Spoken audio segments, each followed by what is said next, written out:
Chicago. A criminal mastermind called Overlord held our city in his terrifying grip. Ordinary cops were losing the battle against Overlord's super freaks and mutants. Then, a miracle happened. When I found him, he had no memory of his past. I helped him find an identity and a life. Now we have a fighting chance. Now we have the Dragon.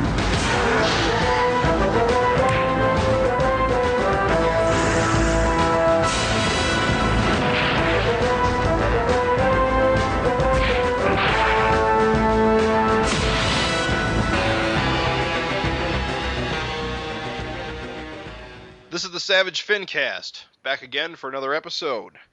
My name's Jim. I'm Adam. And I'm Craig. And this episode, we have a very special guest. JOE Keating is with us. Hello. Hey, Joe.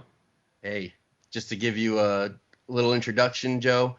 Joe's first professional break-in comics-related work was doing color flats on the Freak Force backup in Savage Dragon 115. And Joe was eventually hired by Erik Larsen as administrative support for Image Comics, starting as an inventory controller and working his way up to public relations and marketing coordinator. During Joe's career at Image, he contributed to anthology titles such as The Next Issue Project and co-created the Eisner and Harvey Award-winning anthology Popgun. In 2010, Joe left his marketing position to focus on becoming a full-time comic book creator. Fast forward to the present time, Joe was recently awarded writing duties for Rob Liefeld's Glory comic as part of the new Extreme Comics relaunch at Image.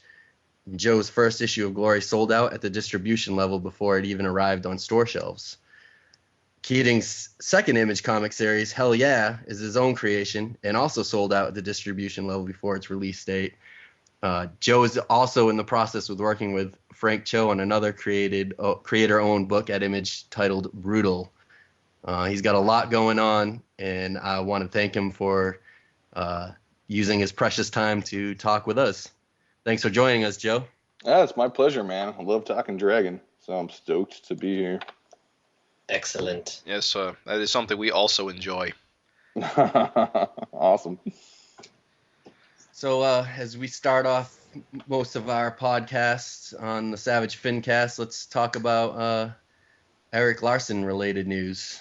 The first little item is the Supreme number 65 solicitation for June 6th.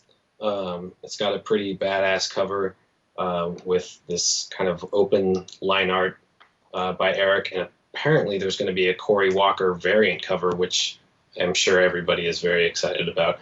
But Erik's cover is pretty cool, and it's got Supreme duking it out with Super Patriot.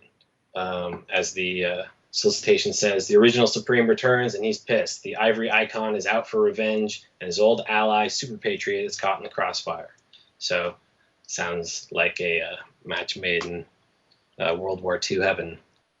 Yeah, the only place I found that information of the Cory Walker variant was, I think, Comic Book Resources. Everywhere else, it doesn't mention that. So I'm hoping it's true. It seems like it would be true because Super Patriot's in there, but that would be sick. Yeah. Hopefully that's on the up and up. Right.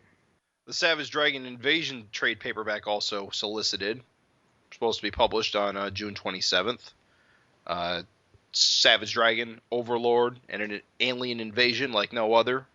Death, destruction, and everything else that makes Savage Dragon the most compelling comic on the shelf is in full swing here. Comes with our highest possible recommendation. I guess that's Diamond talking. Collect Savage Dragon 175 through 180. Which, that's the story arc we're currently in the middle of, right? So. Yeah, it's pretty crazy. It's solicited so far, so quickly. He's really getting the new trades out pretty quickly here. There's no Savage Dragon issue solicited in June, so that'll be the Savage Dragon slot, I assume. So it'll come out immediately after the end of the arc. Yeah, he may just be skipping the solicitation because he's not sure about when the schedule is going to get back on track. I mean, we know when the next issue is coming out finally, but as far as like 181, 182, 183 goes, they may still come out. There may still be like an issue in June, but he may be skipping the solicitation just to not get later. Right. Right. When is the next issue coming out? I haven't heard that. Same day as his first issue of Supreme, which is the first Wednesday in April. April 4th? Yes, April 4th. Yeah. Cool. The next thing that we have up is the Spider-Man Revenge of the Sinister Six premiere hardcover was listed in Marvel's June solicitations. So I think a lot of people are excited for that. A lot of people were probably introduced to Erik Larsen through those stories and kind of ran through the adjective-less Spider-Man from the early 90s that were started with McFarlane and then kind of passed on to Larsen. And those will include issue 15 and 18 to 23, which it's got some amazing work, and it's kind of got the prototype of Super Patriot in there. Cyborg X. Yeah. Oh, right. Yeah. Yeah. Sort of Super Patriot was sort of the prototype of Cyborg X, and then it was changed. Right. But cool stuff. A lot of people are going to be really happy about that. That's, I think, sort of Erik's, torment in terms of like fans who still love his work on Spider-Man and fans that got into his work on Spider-Man. And speaking for me, that was probably some of the first stuff that I saw of his before I went back and read his stuff in Amazing. Was that his first stuff at Marvel, or maybe only stuff at Marvel that he actually wrote as well? At that time, he wrote Nova much later. Yeah, much later, but Hulk and Thor. But as far as that time, because he started off, I can't remember his first stuff, but I first noticed him on Amazing Spider-Man, the Doctor Doom issues when Michelini, whatever would you pronounce his name? When he was writing it, and then he jumped to that right after, right? So yeah. I don't think he had written anything before that. Unless I know he had those few Marvel Comic Presents stories with Spider-Man and Wolverine. I don't know if he wrote those, but yeah, he wrote those. He did. Yeah. So, yeah. What about Excalibur? That Excalibur thing he did, was that also written by him? I don't think so. I'm not sure though. I remember, but yeah, he had fake dragon in that Marvel Comics Presents, and that was Marvel Comics Presents number 50. Had that wraparound cover with like Erik drew like all the Marvel Universe guys. That was so awesome. I remember a buddy of mine, I think we're in either junior high or high school, had that poster, and I just wanted to steal it. Yeah, do you see in the new previews? There's like there's a new shirt that's like a bastardized version of. I don't remember if it's the artwork from the cover for Marvel Presents 50, but it's one of those issues. It's 48, 49, or 50, and it's like they've traced it or something, and it doesn't look good. And I'm sure Erik's not going to see any, royalties or anything like that from that. But so it's like an official bootleg shirt. It's like yeah, exactly. Weird. Next piece of news. Mark Silvestri has illustrated the program cover for the Emerald City Comic Con, which kind of features the heavy hitters at Image Comics. It's got Invincible, Savage Dragon, Shadowhawk, Spawn, and Witchblade. And Witchblade's ass. So that looks pretty cool. If you want to see that, go check out Emerald City Comic Con's website. It's kind of always neat to see Silvestri draw Savage Dragon. Joe, you gonna be hitting up the Emerald City Con? I imagine you are. I am, yeah. I've got a table kind of close to Erik, actually, as far as I recall, with me and Emmy Lennox, who does Emmytown. Right on. Yeah, we're splitting the spot. I think let me double check here. I think it's CO6 is our table number. Let me double check. But yeah, the moment I saw that thing, I wrote to Emerald City Comic Con and was just like, that is the coolest promo thing ever. Yeah, table C06, C as in cat, 06. Nice. So, sweet. And then, where's Larsen at? I think he's pretty close by. Yeah, he's CO3, so. Cool, that'd be fun. If you want a bunch of cool stuff, it's pretty easy to get all in one location. Apparently the C section of the convention is awesome. So. And then our last bit of news is Spawn issue 220, which was kind of a surprise to I think a lot of us. It features a McFarlane cover homaging issue 1 of the Savage Dragon miniseries. And I think someone pointed out the way he drew Spawn's cape kind of imitates the fin on Savage Dragon and everything. It's kind of neat looking. The font, of the title and yeah, even the thing that says Intense Action from Todd McFarlane, it's the same font from. It looks so kind of crappy because it's like so. I love it. I think it's beautiful. I think it's perfect. Yeah. They even went the extra mile to make the trade dress and the image eye, the $2.99 2 whatever Canada being look the way those Image Malibu books looked. Right. Yeah, it's pretty sweet. I think with that issue, McFarlane returns to writing. Yeah, that's true. Well, he's been on it. He's been on it, yeah.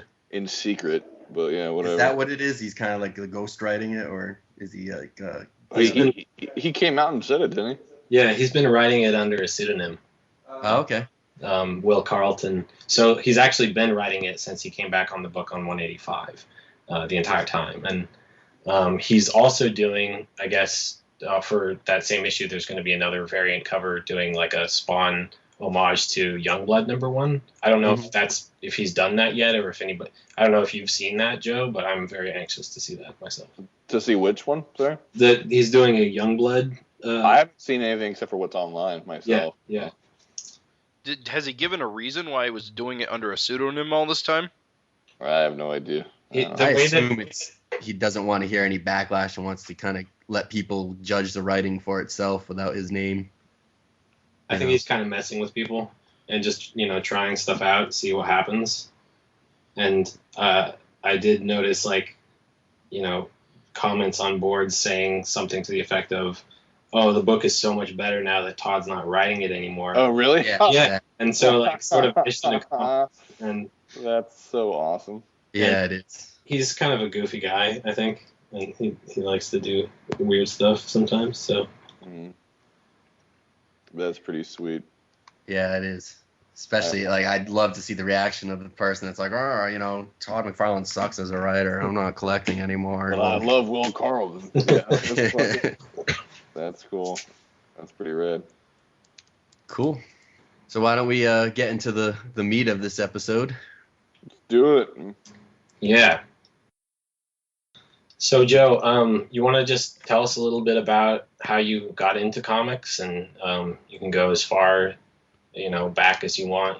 Sure. Yeah. You mean as a fan and stuff? As a reader? Yeah. Yeah, I don't know. There's pictures of me 2-3 years old with comics around. Yeah. And no one in my family ever read comics or anything, so it's not exactly clear as to where it started. They don't know who to blame. They don't know who to blame at all. My guess, although it's just a guess, is that a lot of toys were packaged with comics back then. Yeah. I'm pretty sure He-Man was, or Masters of the Universe, excuse me, and Transformers maybe.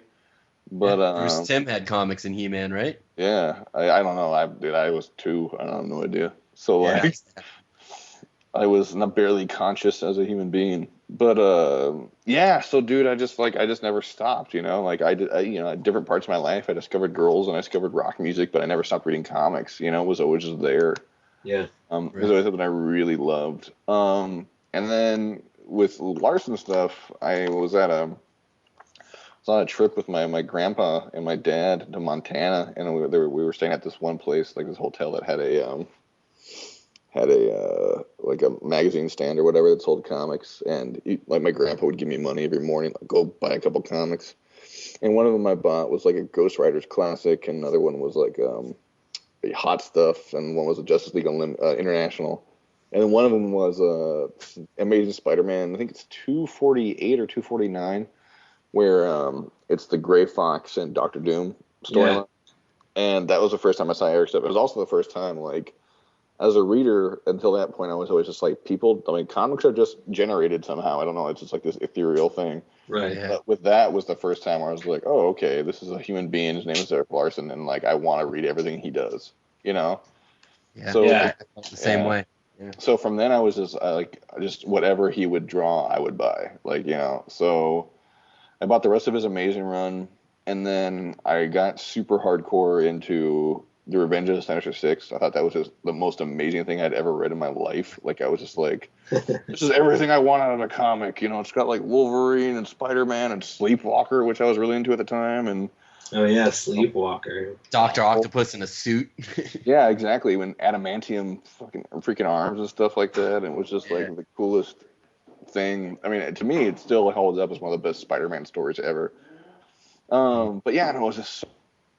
And then Savage Dragon, Image started coming out, and at that time I didn't really distinguish between companies. It was just all comics were just out. You know what I mean? Yeah. So Image started, and to me it was just all these dudes who I liked on these other books or on X-Force or whatever were just doing other books now, So I started reading those. I started reading Savage Dragon, and I liked it a lot. But it wasn't until the issue we're talking about later on the show, issue 21, where I was like, oh my god, this is my favorite comic, and remains to this day my favorite ongoing series. But yeah, so I don't know. I was reading comics for a really long time. Wrote a few letters into Savage Dragon, and then professionally, I really always wanted to work in comics, and I always wanted to write comics, but it was just something I convinced myself at a certain age that would just never happen. So I was going to school. I guess the quick version is, if there is a quick version, I was going to school and to study and become an English professor. And I just reached a point where I was just really depressed because I hated school, and I was like, I am going to school so I can go to school the rest of my life, basically. What am I? Right. I just seemed like this really dumb plan. So, yeah, my girlfriend at the time was like, well, what do you want to do? And I said, well, I want to work in comics. And she's like, well, then, you should work in comics. And I was like, yeah, but that doesn't happen. That's a thing. That's just it's such a rarefied thing. I just said, I'm not going to do it. I don't have the talent. I don't have the drive, whatever. So she was like, well, look, I'm moving to San Francisco. Come to San Francisco with me. You can make comics there and whatever. And I was like, cool. So I was like, no, my first reaction was, no, it's a horrible idea. So then I talked to my dad, who went to Ivy League school and medical school and stuff, and always reinforced that hey, you should go to school and blah blah blah. And so I was talking to him about it, not so much hey, I want advice. It's here's what's going on in my life, and he said, no, you should go to San Francisco. That's pretty cool. I was like, what are you talking about? This is no, why would I do that? So he said, no, you look, dude, you're about to be in your early 20s. You should go there and you should try it out. And if it doesn't work out, then whatever, Right. So I did it. Yeah, I went to San Francisco and I was like, okay, well, I'll try to make comics. And I started going to community college at the same time, and I was working at a video store. I just had no idea. I mean, how do you start doing comics? And I found the answer later on, which I'll get to later. But so anyway, I was talking to my friend Mark Englert, who I said, see, that's the part of the story I always skip is, and it's not how I know Mark and how I know Erik. And that's because we were on, I wish Gavin was on the line now, because we were all on this thing. I think it was actually predated even Gavin, now that I think about it. But at the time, there was a listserv called the Savage, I don't know if anyone remembers listservs on here. Yeah, no, I remember it too, because that's when I first started getting back into Savage Dragon around the 70s of Savage Dragon. Yeah, which is insane to think how long ago that was. But anyway, so we're all on this listserv, and I got to meet that was it was me, Augie DeBleek. It was run by Jim DeMonacos, who runs the Emerald City Comic Con now. Yeah, right. He still kind of runs the website. Kind of, yeah. Evan Long, a whole bunch of guys, and this guy Mark Englert, and we all kind of whatever. Mark and I hung out because we both lived in the LA area. And we was just I no one at my high school liked comics and all, so Mark was my comics friend. And one year we were we should go down to San Diego Comic Con and see what it's all about. a couple other guys. Ken Aubrey. I always mispronounce his last name. He was gonna be there too. So like, all right, let's go down and hang out with some Savage Dragon guys. And like the listserv was like arranging a lunch with everybody at this ribs place Eric always liked. So I emailed Eric out of the blue, and he had no idea who I was beyond like some dude from the listserv. And I was like, hey man, I'm going to San Diego Comic-Con for the first time. I don't really know what to do there. I don't know if you need someone to help with your booth, but I'd be happy to do it. And he was like, yeah, whatever. Because I don't know how many of you guys have talked to Eric directly, but yeah, just pretty much Eric's attitude was like, oh, I don't care, whatever. Yeah, whatever. So I went down, and for the whole 1998, gosh, which is so long ago, oh my God, San Diego Comic-Con, I helped Erik Larsen and Chris Ianopoulos with their booth when they were signing, and like I would run and get them sodas and like sell their stuff. And so I got to know Eric through that. And it was funny, like the first time I ever talked to Eric though was that lunch at the rib place, and like I was sitting next to him and I was eating ribs, and I was just like so intimidated at the time. And yeah, I guess my face was covered in like barbecue sauce. And he looks at me directly, he's like, dude, you are a mess. I'm just like, the first thing I ever was said face to face by Erik Larsen. I was like, oh God. Didn't he always have like a ton of like fans, like whenever like he'd go out to like the Comic Cons or whatever, he'd go out and eat like ribs with him and stuff? I don't know about like every show. I mean, I would kind of assume so, just because that was my experience. Yeah. So yeah, that was certainly the way I I mean, I get to hang out with him a few times at conventions, but after that one, I didn't really see him a lot. So I think that's why I always skip that part of the story until years later, because so Mark and I were in contact. This is back in 2004 when I was working at video stores in San Francisco, and he Mark was talking. We're just talking on the phone because we were just buddies, and he had started working on that Freak Force backup in Savage Dragon 115. Right. And he was just complaining because their color flatter had dropped out of the book, like out of nowhere. And I was like, well, what? So they were looking for someone to do color flats. And I was like, well, what does a color flatter do? I never even heard of this in my life. And he was like, yeah, well, it's the guy who goes in and separates the colors, and the colorist goes, blah, blah, blah, explains what color flatting is. And I'm like, well, this doesn't sound super hard. I could do that. And he goes, do you know Photoshop at all? I said, no. Uh-oh. Yeah. But I was like, whatever. I got a copy of Photoshop, and I figured it out. Within a week, I was color flatting Savage Dragon. So I read that you were getting paid like $1 an hour or something to do it. Dude, I was getting paid, I think, like $10 a page. And my computer was really slow, and I didn't know what I was doing, so it would take me forever. It's not a fast process, no matter how you do it. I mean, I guess most people use a Wacom these days. I don't know, but like, I was using a mouse. I had no idea what I was doing. Oh man, that would take so long. I'm talking like 8 hours at least for a page. It was crazy. Ugh. And so yeah, I'd get like less than $1 a page usually. But it was comics, and it was funny because I remember like, okay, I'll do it, but I wasn't like, I don't want to sound like I was hesitant to do it. I was so stoked to do it, but I was like, hey, is there any way I can get a credit? And he was like, yeah, sure, we'll credit you, no big deal. I was like, awesome, it's my first comics credit.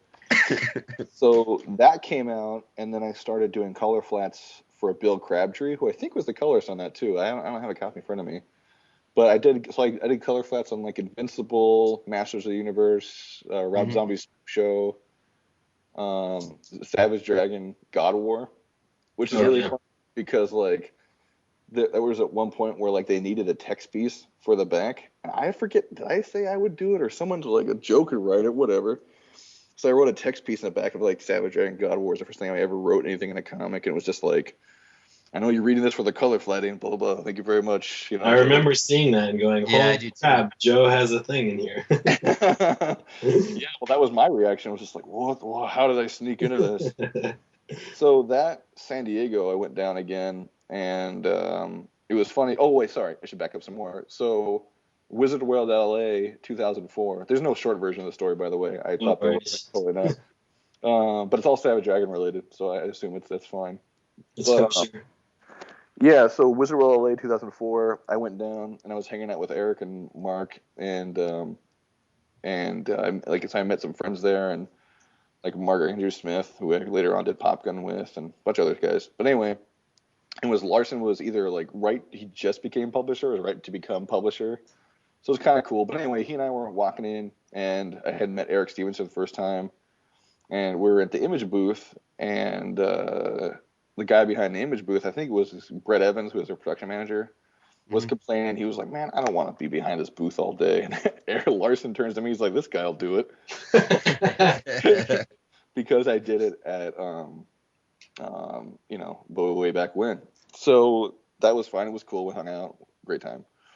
So then that was such a surreal thing, because there was like one day we were sitting around the hotel lounge, and like Bruce Timm sat down. We started talking about like treasury editions for like 3 hours. I was just like, what? How did my life get like this? Like, what is going on?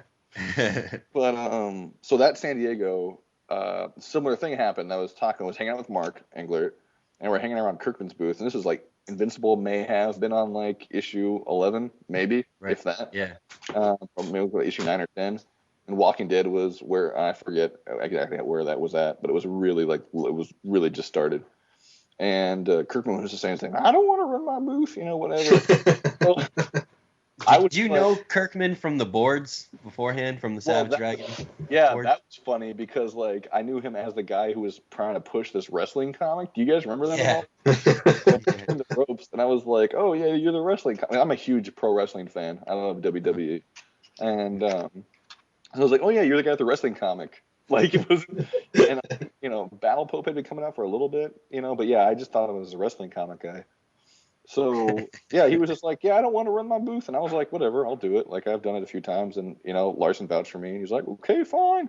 And it was funny because like he entrusted me with all this money to like sell stuff or whatever, and I did. And it was funny, at the end of the show, he was like, I will fly you out to any show I go to, because I guess he did pretty well, and I was like, oh, I love your Kirkman voice. Yeah, it's pretty good. I can't not quote him and do it. And it was funny because like, this is getting ahead of myself, but I was working at the Image office. The first time he ever visited the office, the production guy thought I was in Stevenson's office, and he was really confused because he heard the Kirkman voice, and he was really confused because I like walked in through the other door, and he was like, wait, what? But anyway, I don't know. Robert takes some offense to it, which I don't really blame him, because it's exactly the most flattery thing. So, I love that guy. But anyway, yeah. It's just like whenever anybody quotes Todd, they have to do Todd's voice. You know what? I gave up because I can't do it. I've tried Todd's voice, but like, dude, freaking Larsen and Rob Liefeld freaking always do it. Yeah. Kill on that. And Valentino actually does a pretty good one too. But anyway, so that con, I don't think I really explained what my schedule was like when I was flatting, because I would work at a video store from 5 p.m. to Hollywood Video, where I met Amy Lennox, actually. There's Emmytown. She and I met at a video store back in 2003, somewhere around there. And I was Hollywood Video in San Francisco, and I would go there, get there around 5, and I'd work till about like 12:31. Then I would go home, and I would color flat till like 11 in the morning. And then I'd go to bed, and then I would go back. Nice. And like, having such a social schedule like ruined my relationship with my girlfriend. We broke up. We didn't live together anymore. And I had lived in this really shitty apartment. Can I curse on here? Sorry. Really crappy apartment. Awesome, really shitty apartment in the Haight area of San Francisco, and like my roommates were crazy smokers, whatever. Like it was just totally not a good scene. But anyway, so the point of reason I bring all that up is at San Diego, Larsen comes up to the table. He's like, how's life going for you these days, man? I was like, well, I explained everything I explained to you. My girlfriend and I just broke up. My apartment sucks. I'm barely making any money color flatting, blah, blah, blah. It's not that great. He goes, huh, that's interesting. So why don't you come work for me? And I'm just like, what? Like, what are you talking about? He's the publisher at this point, right? Yeah, he is. But Image was still in LA. And he was saying, look, you cannot say anything about this, but there's a possibility that Image will be moving to the Bay Area. And if we went, I talked to Stevenson about it, who was either executive director at the time or was becoming executive director. I don't remember the timeline there. But he and I talked about you, and we would love to have you on board, like doing this. Like he put it, I was like, we needed a warm body, and I was like, whatever, I can do it. Yeah, man. And it was funny because Eric being Eric, like he made it seem like it wasn't a for sure thing, and may have not been. So I spent months like agonizing, like, oh shit, do I have a job at Image Comics or am Right. I working at a video store the rest of my life? And spoilers for that, the video store is long gone, so thank God I got a job at Image. And so yeah, in October I think Erik Stevenson gave me a phone call and we talked for a long time and got along really well. And he was like, yeah, dude, we want to bring you on board as an inventory controller, which I always say is like a glorified mailroom boy, but I wasn't really doing. I was just like keeping track of stock and stuff and whatever, mailing stuff out. And so then, yeah, in November 2004, I think it was November 15th, 2004, I helped move them in because like they were moving in from LA, and I met Brett Evans. Well, not met Brett Evans, but I talked with Brett Evans and Erik Stevenson and whatever, just hung out with those guys, and that began my long career at Image Comics. And from there, I kind of did a bunch of jobs. Inventory controller was the first one that lasted a few months, and then I became a traffic manager, which basically meant I coordinated our scheduling, printing, and distribution. So I dealt with like print quotes and stuff like that, and the distributor. And from there, a few years after that, I became PR marketing coordinator. And then for a brief time, I was a sales and licensing coordinator. And during this time, I would kind of take on side projects, like for editing stuff. Like I started Popgun with Mark Andrew Smith, and edited a book called One Model Nation, and a few other things. And I wrote a bunch of short stories, but I always thought it was wrong for me to write like a series because, especially when I was marketing, it would be messed up if I was like, hey, buy my book. Yeah, exactly. Matt Fraction press release is not going out because, whatever mine is. I was like, yeah, it's not great. Right. So anyway, I traveled overseas for the first time in 2010, and I went to Paris and Angoulême, and it really changed my life and the way I looked at stuff. And I came home from it just like, I need to be creating comics. And, I was kind of in denial about leaving. And then at one point, Erik walked me into the office and were like, hey, we can tell you need to be, this is it. You know what I mean? Like, you kind of got as far as you can here, you need to be doing something, like, you need to be doing what you want to do, And so I was like, all right. So I left on good terms. And then I moved to Portland, Oregon. And that's kind of where I started my career as it is now, where I was just writing and I do some freelance editing. But yeah, mostly, write full time now. Right. And I remember reading something, I forget who you said, I think it was on your blog or something, someone told you, you want to be a writer, you got to kind of go visit places, get out of the country and stuff. Well, that's the thing I was like, I was kind of hinting at before when I was like, didn't know how to get into comics. And the big secret is it's very obvious. And it sounds like I'm being sarcastic, but it's true. You need to make comics. You need to get yourself out there. Like, that's what it takes. That's how you break in, is you make comics. And it sounds really like, well, duh, but it's true, Like, that's how, that's how it works. And just working behind the scenes at Image, you've probably gained so much experience, from going from a person that didn't know what color flatting was to, helping Image run their operations and seeing, I'm sure you saw behind the scenes with Erik, and because wasn't Erik working right out of the studio, right out of the office? Mm-hmm. Yeah, he and Erik Stevenson shared an office for a long time, and eventually they moved to a bigger location, and then he had his own studio, and he would draw Savage Dragon there, which is really cool to see. And like, I worked a bunch of different positions, and the positions that didn't work, like say accounting or production or publishing, I worked with some of the best people on the field, and got to see how that all worked, and let them, the mechanics of the actual comics industry are, which is why I get so freaking frustrated when I read all the stuff online where people are like, oh, comics are dying, the industry is horrible. It's like, stop, like, you're wrong. And yeah, I got to see Walking Dead go from this, like, I started there at issue 14. It was the first time I ever credit as a staff member at Image was Walking Dead 14. And, I saw that go from Walking Dead 14 to this global phenomenon that it is now. When I was in Paris last, I saw these ads for Walking Dead all over the street. Like, that's so crazy. Yeah, it's the wrestling comic book guy. Yeah, exactly. Now he's got an ad on a wall in a Paris metro. It's like, it's just insane. In a good way. Like, yeah, it's now everybody knows his work. It is so insane.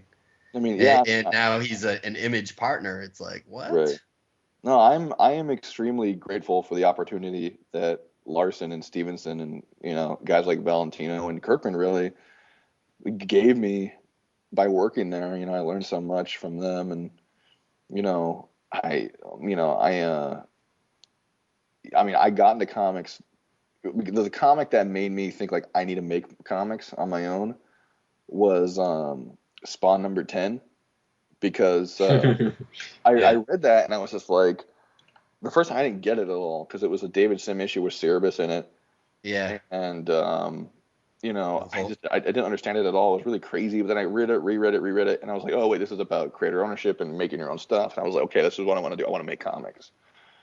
Yeah. And to have my career thus far so defined by Image is a really a huge honor, and I'm extremely grateful for the opportunity that I've had, and glad that it's a big home for me. Like, I will be doing stuff at other publishers, and I don't have any. There's sometimes a weird thing of creator owned versus work for hire or Marvel and DC. Like, I don't get that at all. Like, comics is comics. Like, I think Marvel and DC do awesome stuff.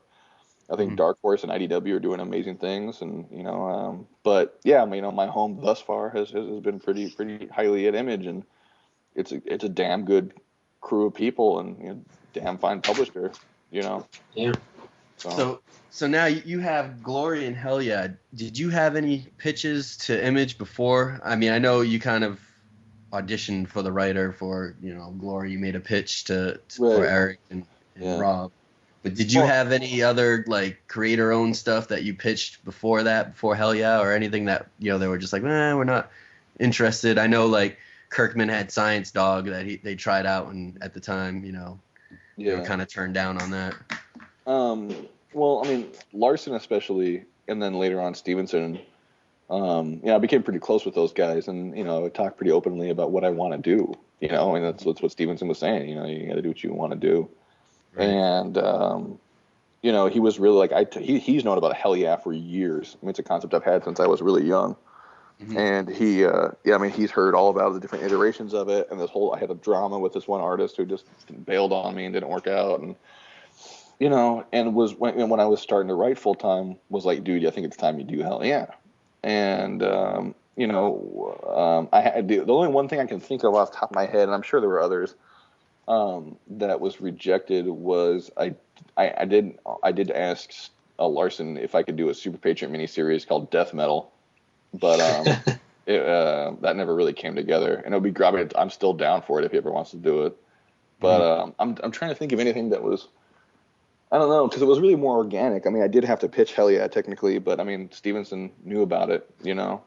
I'm trying to think of anything I pitched that I don't know, because I mean, everything was pretty organic, and like I said, I don't really know. I mean, we'll see. I mean, I have gotten rejections on pitches elsewhere for sure. That's for goddamn right. But Stevenson has been so supportive, and he helped me, like, for instance, when I was trying to like formulate Hell Yeah, make it a better book, but it wasn't like necessarily rejected. Do you know what I mean? Like, give me or whatever. But no, nothing on top of my head. But yeah, with Glory, he approached me in November 2010 and was like, hey, I've got this idea to do this extreme thing. I think you'd be good for Glory. And actually, originally, he wanted me to pitch it with Frank Cho. But he and I talked about it, and Frank didn't have the affinity that I did, and still obviously do, for the extreme line. Right. And he came up with a concept with me that was so far removed that we're just like, we should just do this as our own thing. That became brutal. But I still I would want to do Glory. I had ideas, and I really want to, like, I know what I would do for Glory. So I pitched that. I gave them the short pitch, and Stevenson liked it, and he's like, give me a longer pitch. So I wrote that up, and he liked it, and he listened to Rob, and he really liked it, and so they hired me to do that. Yeah. So. Yeah, I mean, I'm kind of glad Frank Cho isn't on Glory in a way. I mean, I think of him kind of more of a miniseries type of guy. I couldn't see him lasting long on an ongoing. Yeah. It'd be a really different kind of Glory too, with Frank doing it. Yeah, I mean, I think when Brutal, I'm assuming it comes out at some point. Wow. Whenever that comes out, I think people are going to be really surprised by it, just because it's a very different side of Frank. And I want to make it very clear, we're co-creators and co-writers on that. The story is as much his as it is mine. Right. And it's a very different type of book that he's. It's not like a cheesecakey book, which I mean I think people kind of don't necessarily give his work the respect it deserves. I mean I think that's what they associate with it, but Right. he's a damn good writer too, and it's more than just hey these girls are pretty, So Yeah, I mean, anybody who's ever actually read Liberty Meadows and not just looked at the covers knows that he's a pretty amazing cartoonist. yeah, Like, no, he's really. I mean, I learned a ton from him just in talking about the book and co-writing and everything. So he's really smart. What's the status on the book? I mean, do you expect it to come out this year or? The status on the book is that he kind of had more obligations to Marvel than anticipated. Right. And frankly, it's kind of stuck. So it'll happen. We both really want to do it, but at this point in time, it's kind of in limbo. Right. Cool. So right now, the focus for me is the public stuff is Glory and Hell Yeah, and then I've got a few other things that are not announced that I'm working on, and then I write for I do a lot of side stuff too. I write for a magazine overseas and called Comic Box, and I do a bunch of editing stuff too. So, but Cool. Mostly all comics. That's pretty sweet. So can we talk a little bit about Glory? Yeah, let's do it. What do you want to know? The new issue came out last week, I believe, right? Yeah, that's right. Mm-hmm. It's freaking awesome. But Thanks, man. I loved it. Outdid the first issue, I think, and that was saying a lot because the first issue was pretty damn cool as well. Yeah, I kind of feel that I'm still learning how to really pull off a first issue. I also with Glory, I felt like I had to make it it was really important to me to make it a book that if you've never read Glory or you've never read comics, you know everything you need to know. Yeah. And you have a lot of setup you have to do. Yeah, and I'm still relatively new at this, so I'm sure it would be stronger if I did it a few years from now. But yeah, I'm happy with it. I'm really proud of the book, and I'm extremely proud of Ross Campbell and Mishatia Hamilton, who's the colorist, and even our letterer Douglas E. Sherwood, who's my kind of go-to letterer for all my stuff. They're a damn fine team, and whatever on the writing, the book, it's a good-looking book. How did you hook up with Ross? Well, that was after I was on board. Stevenson was asking me who I thought would be good for Prophet, and I was like, dude, the best sci-fi book right now is King City. Yes. That you need to hire Brandon Graham. Yep. Throw money at him. Yeah, exactly.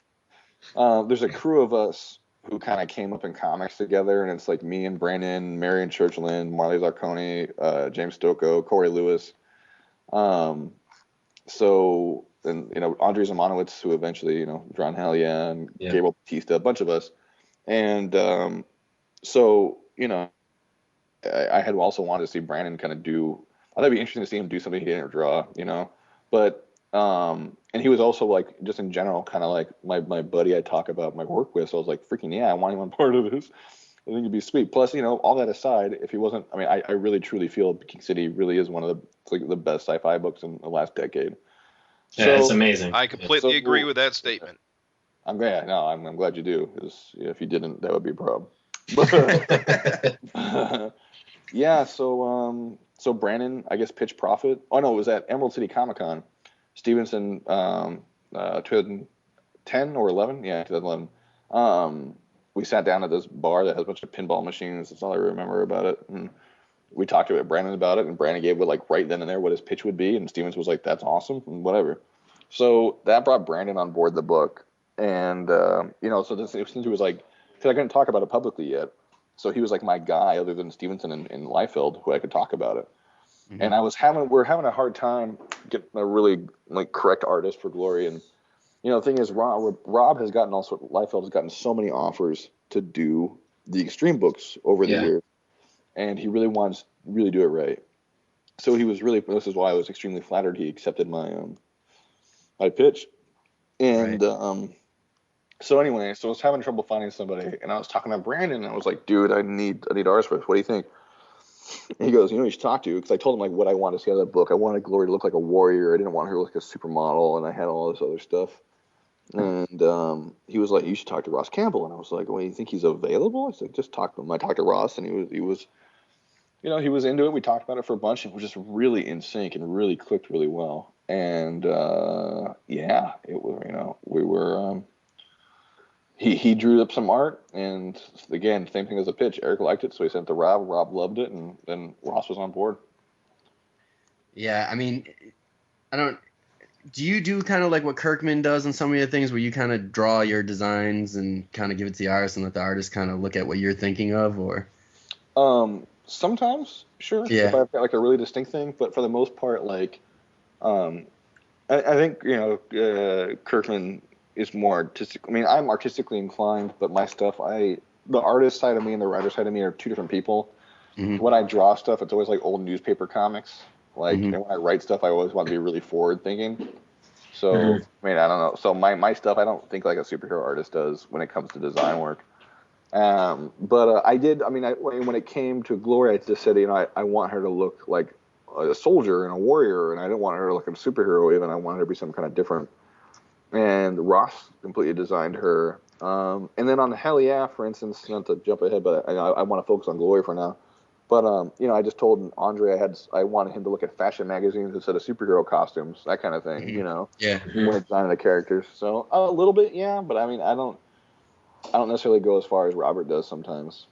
Yeah. I mean, it's just, I think Ross knocked it out of the park with Glory. I mean, it's like something we've never seen before in comics. I mean, we've seen She-Hulk and Big Barda and stuff like that, but I just think it's so neat. Like, the way he draws her with like the healed over scars, and she's not grotesque, Mm-hmm. but she's got like a beauty to her in the face, and like I'm looking specifically at the inside cover of 24, where she just looks like a no, that's one of my favorite images. Absolutely. Yeah, and it looks awesome because she's got like she's pretty but still like freaking ripped, and and especially like in the scenes where you see her kind of standing next to Riley, and she's like 100 feet taller and just like this behemoth. It's really cool, and it's like no other kind of heroine or superhero that I've seen in comics, Right. Yeah. No, that was exactly what we're going for. I mean, like, I have, very, how should I put it? Very passionate views in terms of how women are portrayed in comics, and having a sort of displeasure with how women are traditionally portrayed in comics. Yes. And Ross and I are very much in line with that. So that's and my people think I'm kidding when I say this, but I'm like, I don't have any kids right now, and I hope to someday, and I hope to have a daughter, and I hope to, as well as a son, but I hope to have a daughter, and I want these comics are written for her when she turns 14, like my non-existent daughter, like that's my target audience for Glory. Yeah.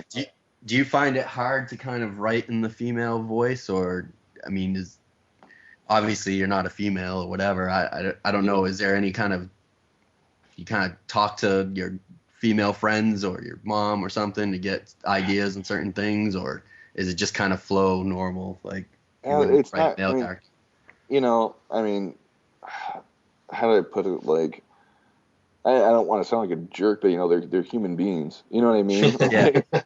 Like, whatever. I mean, it's a whole other rant I can get on, and if you want to hear it, we can, but it'd be going on for a while. But, I mean, when it comes to writing in general, I don't think, like, it's not like, okay, I got to get into woman mode now. You know what I mean? Like, no, I know, but when it comes to writing, it's all like, what your experiences are, and, and some sort of stuff is like having sort of a natural instinct for dialogue, and it's not really for me to say if my dialogue's good or not. But if people like it, I assume that I have something, and again, that's for them to judge, not for me. But it's not. I don't know, man. It's like I feel like I don't think of it as like it's woman time. It's more like I want to write Riley or I want to write Glory, and they have their definite personalities. Cool. And I mean, if I had to really break it down, maybe it would be different, but I have a really strong female presence in my life. I've had an amazing family of amazing women who raised me, and from my mom and my stepmom and my grandmother and an older sister and all these people who are just really awesome. and just kick a lot of ass. You know, like the one part of the rant I will get into is I get really offended by the term strong women as a compliment for character development, because I think women are strong. Like, I don't know women in my life who are weak. I don't think of it like that way. I mean, there are weak human beings. But I think in terms of comics that there's not a lot of women characters that are written as leads. I mean, sure. Well, that's always, I mean, to me that's fucked up. You know what I mean? Yeah. That may be the case, but I'm not happy about it. Right. You know what I mean? Did you see? Brandon Graham posted the bit of that Newsarama interview with you guys that Newsarama cut on his blog, and then do you know Celine Loop?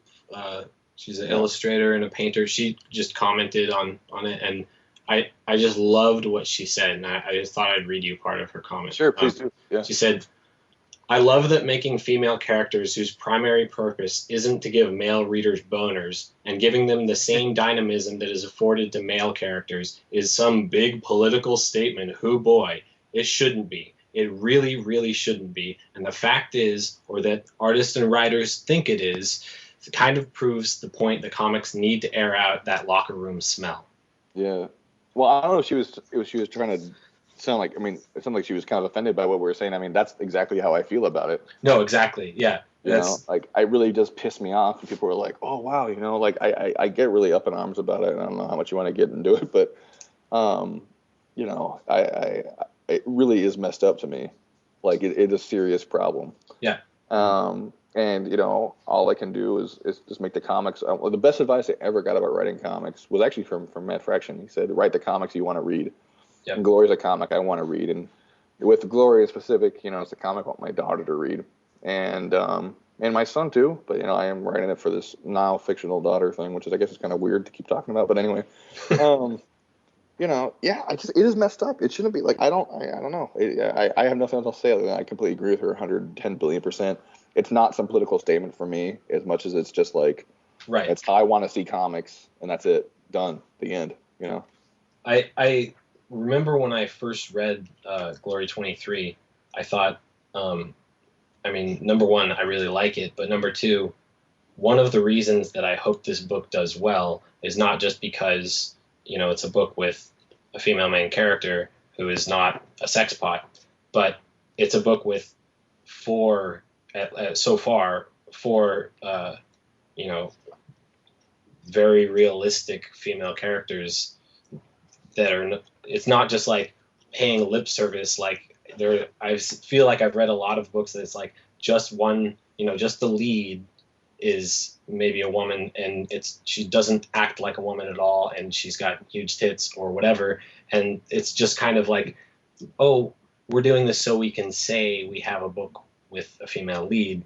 But you've got Glory, you've got Glory's mom, you've got Riley, you've got Gloria, and they're all totally believable human beings, and you're putting them in this world that has these kinds of crazy, you know, crazy superhero world that has all the trappings that we've come to expect from, you know, the kinds of superhero comics we love. And so I read this and I go, this shouldn't be weird that there's a comic like this. This should just be normal. And so I love you for doing it.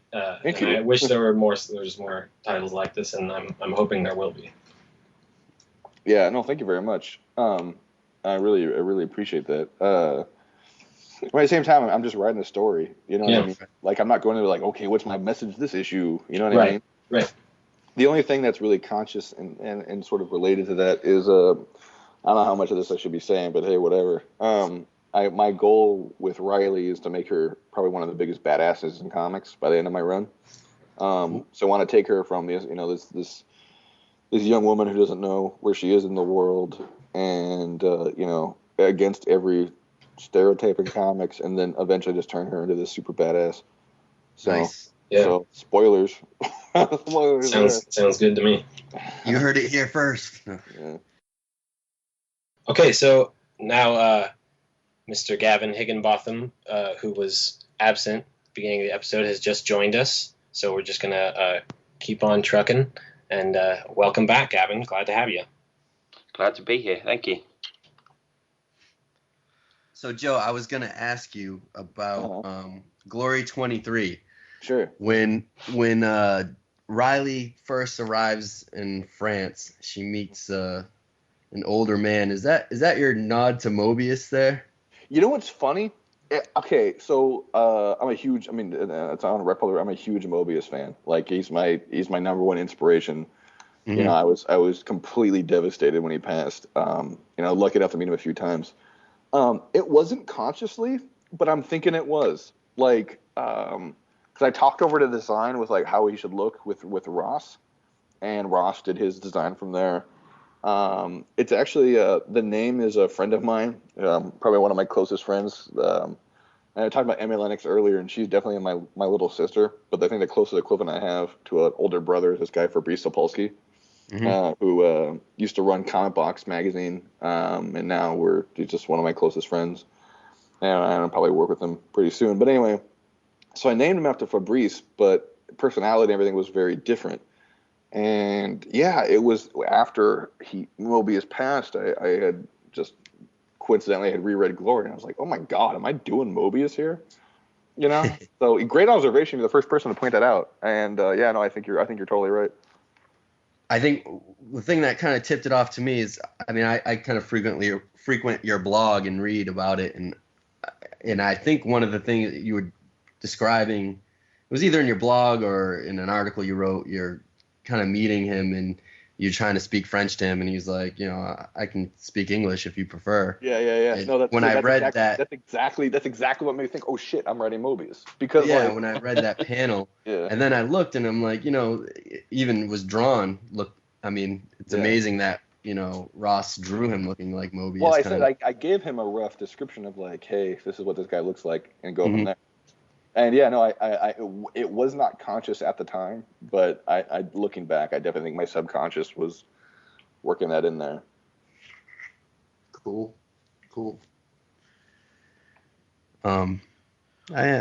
You changed colorists on Glory, right? Kind of, yeah. I had a buddy named Ryan Hill do the. We were just on a super super tight deadline for the preview. For the previews, and so he pitched in. On those, but he works a lot for Dark Horse Comics, so he wasn't able to go on from there. But that's why we brought in Mishatia Hamilton. So yeah, it's funny. I read some stuff online like, what's the drama there? Like nothing. Like this had to be done, and Ryan helped us out, and Mishatia took it from there.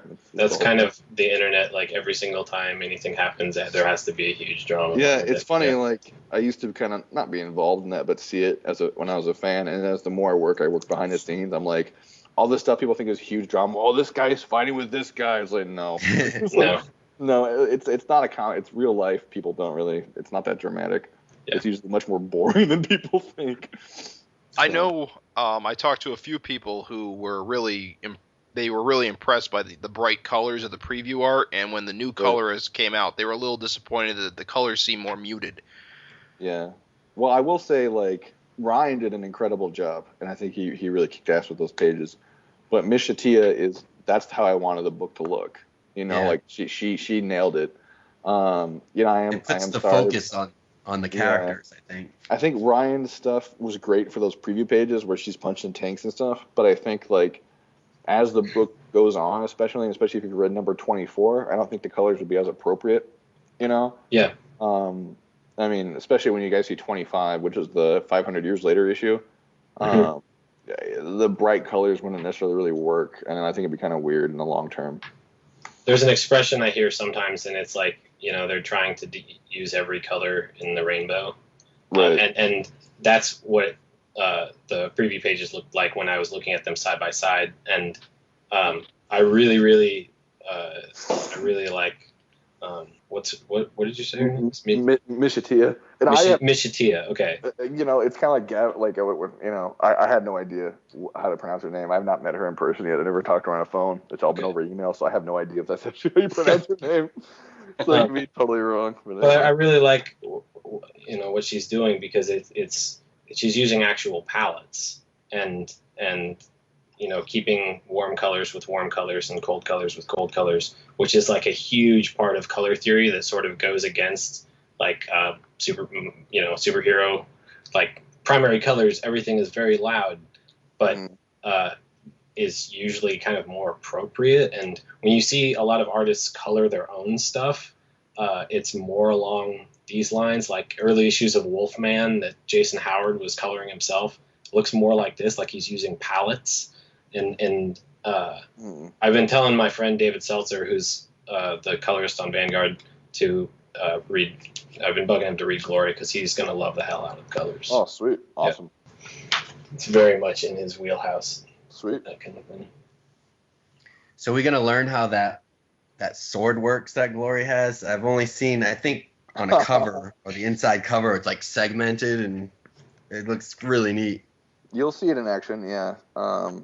The first 3 issues are kind of, the first issue is all about her past, and the second issue is all about her present, and the third issue is all about her future. I really want to make it like, here's everything you need to know about this character, 3 issues, done. So the next 3 issues, it's a storyline called Destroyer, and you'll see everything in action through Destroyer for sure. I mean, it lives up to its name. It's very brutally violent. Nice. So do we want to move on, talk about Hell Yeah for a little bit? Sure, whatever. Hell yeah. Hey. Doo-doo. I just have to say, I really, really like the All New, All Difference as a band name. Yeah, thank you. That was one of the earliest ideas for the book. And I was just like, I just like that name a lot. But anyway, sorry. In this first issue, is this 32 pages? The whole? It is 32 pages, yeah. Nice. You know what I really like? The inside front cover where it says previously, it's completely empty. Yeah. And the cool thing about that is it's actually in continuity.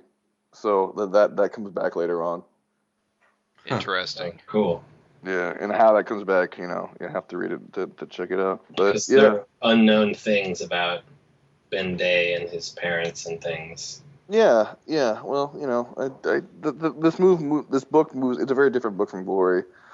The first issue, again, I was saying earlier, I have self-admittingly, still trying to get a handle on launching the first issue. I think I'm better with like the middle and end stuff than I am at the beginning stuff, personally, as a writer, when I look at my faults. But there's a whole lot going on, a whole lot that's not obvious yet. And it's funny, some things people are like, "Wow, what's this mystery here?" And I'm like, "What? What are you talking? That's a mystery? Oh God, I gotta figure out for this." Like the stuff with the mom, we were like, "Oh, why isn't she shown?" And like, I just want to keep the focus on the dad. Right. So people are like, "What's this big mystery with the mom?" And I'm like, "Oh no," But I mean, there is stuff obviously with the parents as a team, but so to speak, but as a unit, I should say. But the mom wasn't shown because I wanted to focus on the dad. You know what I mean? Like that was about it. Sometimes it's just a simple explanation. Yeah, that's it a lot of the times, and I've seen some crazy stuff. But yeah, it's Yeah, when you don't show something, it's always like we all thought Glumworld Angel's face was going to be mangled. Yeah, I called him on that. I was like, "What are you doing?" He's like, "I don't know, like whatever, just what I'm doing." But, I mean, there is stuff going on with the mom. There's stuff going on with the parents, which I think is pretty obvious by that one page. But I don't know how much I should say at this point. But yeah, there's a lot going on. So. I like the nod to Jack Kirby with the Kurtzberg University. I thought that would be more hidden than it was, because I was just like, whatever. I like the name; it fit really well. But I know it's like public knowledge, obviously, but I didn't think I wasn't trying to hey, look at this nod to Jack Kirby here. It wasn't as intentionally overt as it certainly came out, which I guess is again a sort of a fault as a writer, but. Oh, well, yeah, it's named after Jack Kirby. Yeah, various little nods and things throughout that I liked. I mean, the character's name is Ben Day. Yeah, that one's definitely more overt, yeah, for sure. That one's more conscious, yeah. And I like all the kind of Oregon landmarks and things that, like the Made in Oregon Old Town sign, the Powells, the sign on the Crystal Ballroom with Mike Allred's band, the gear. Right. Yep. That's awesome. Like little things like that are just kind of little fun nods. Yeah. And I mean, I wonder how many people are gonna it's kind of a rewarding kind of thing because you read it and you're like, oh, there's Wasi Right. on this one page, but I think a lot of people will just be like, oh, that's just some talk show host. Yeah. Again, Yeah. it was- I guess you recognised him. Yeah. Yeah. yeah. My intention was to keep that a little bit more disguised than it was. 'Cause, I was like, I should take out the first name Jonathan, but I was like, oh, whatever. Yeah. But yeah, it's funny. Like, it kept me from a couple things. One was reading comics that like take place. Like, I lived in San Francisco for years, and anytime I live in San Francisco, like I read a comic set in San Francisco, I was like, there's nothing like this. So what is this? Right. So, but there are little things too, like the Portland, Oregon, the Made in Oregon sign now says Portland, Oregon, but I love the Made in Oregon sign. And when I first lived out here, it said Made in Oregon. That's what I identify with. Yeah, there was all that controversy over. Yeah. Yeah. So this is me stating what I want the sign to say. Like, it's my comic book, whatever. It can say Made in Oregon. Yeah, exactly. And I haven't had anyone point that out yet, but my office faces that sign, so I see it every day. And like, That's cool. like I know it says Portland, Oregon, but in my alternate dimension, it still says Made in Oregon. Yeah. But yeah, I mean, Mary's is down the street, and Powell's is awesome, and I play tambourine with the gear when they. That's right. So it's all very personal. My favorite nod in this book, and I'm pretty sure this is intentional on your part, was right after Ben's father kind of first comes in contact with the heroes. You get that panel that's kind of like imitating the hand of God touching Adam from the Sistine Chapel, and it's the gods kind of touching the human, And I thought that kind of summed up this first book, this first issue really well. Thank you. Yeah, that was totally intentional. I didn't know, like, when I put the direction in the script, I didn't think Andre was going to be like so overt with it. I was like, yeah, make it look like this, and he was like, all right, made it look exactly like that. So I was like, okay, well, it worked, but it worked really well, I thought. Yeah, especially definitely. with the gray tones that Jason used. Definitely. So I think I've read, maybe you want to clear this up, maybe you don't, I don't know. I think I've read a review where somebody was like, oh, and I'm guessing it was just their guess or whatever, that the girl on the last page that seems to come from an alternate reality is Ben's girlfriend. That I guess what's Ben's girlfriend's name? Sarah or something? Well, Sarah, that is his girlfriend. It's funny, like Sarah. I've seen all stuff like, oh, they're gonna hook up. Their relationship's super platonic. Like, and I think that was interesting. People picked up on it as a romantic relationship. It's not Sarah. Yeah, I mean, because they have totally different eye colors for one. So yeah, and the hair. Well, I guess you don't really see the hair too much. I don't have it right in front of me, but no, that Sarah and Ben have a completely platonic relationship. However, that girl on the last page is Ben's girlfriend from another dimension. Oh, all right. So it's not our Ben; it's an other reality's Ben's girlfriend. Gotcha. And you'll find out her issue 2 is all about her backstory. Nice. So when does issue 2 come out? The first week of April. Nice. That's gonna be a big week. It is a big week. Supreme, Savage Dragons, hell yeah. It's a bunch of cool Start saving stuff. my dough. And then Glory 25 is a couple of weeks later, I think. So yeah. And Prophet is this week, right? dude, I don't even know. I'm so up. Yeah. Yeah. Yeah, So many good new comics Prophet coming out. Yeah. Cool. So I think I read somewhere, well, I did read somewhere that you said Jughead of Shakes is partially based on you. Oh yeah. Larsen and I used to go to this place called Oscar's, this burger place in Berkeley, and I don't remember how it came up anymore. I know we were there and we were ordering shakes, and like I think I just have a really dumb sense of humor that aligns with Eric's pretty well, I guess.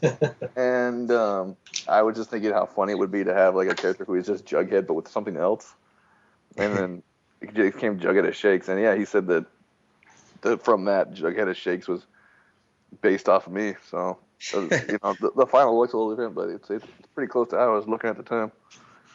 I gotta apologize because I stole Jughead's face as my avatar for the. It's fine. It is surreal because I do chime in on the board sometimes. Like, why does he have my face as like his avatar? But whatever. It's Yeah, I had no idea that I'm gonna go promptly change it now. No. Keep it. It's fine. Whatever. I always think that people's avatars, I know this is really retarded, but I always think that people's avatars are actually how they look. So I think you look like Jughead of Shakes. Even though I think I've seen a picture of you on your Twitter. I still think you look like that guy.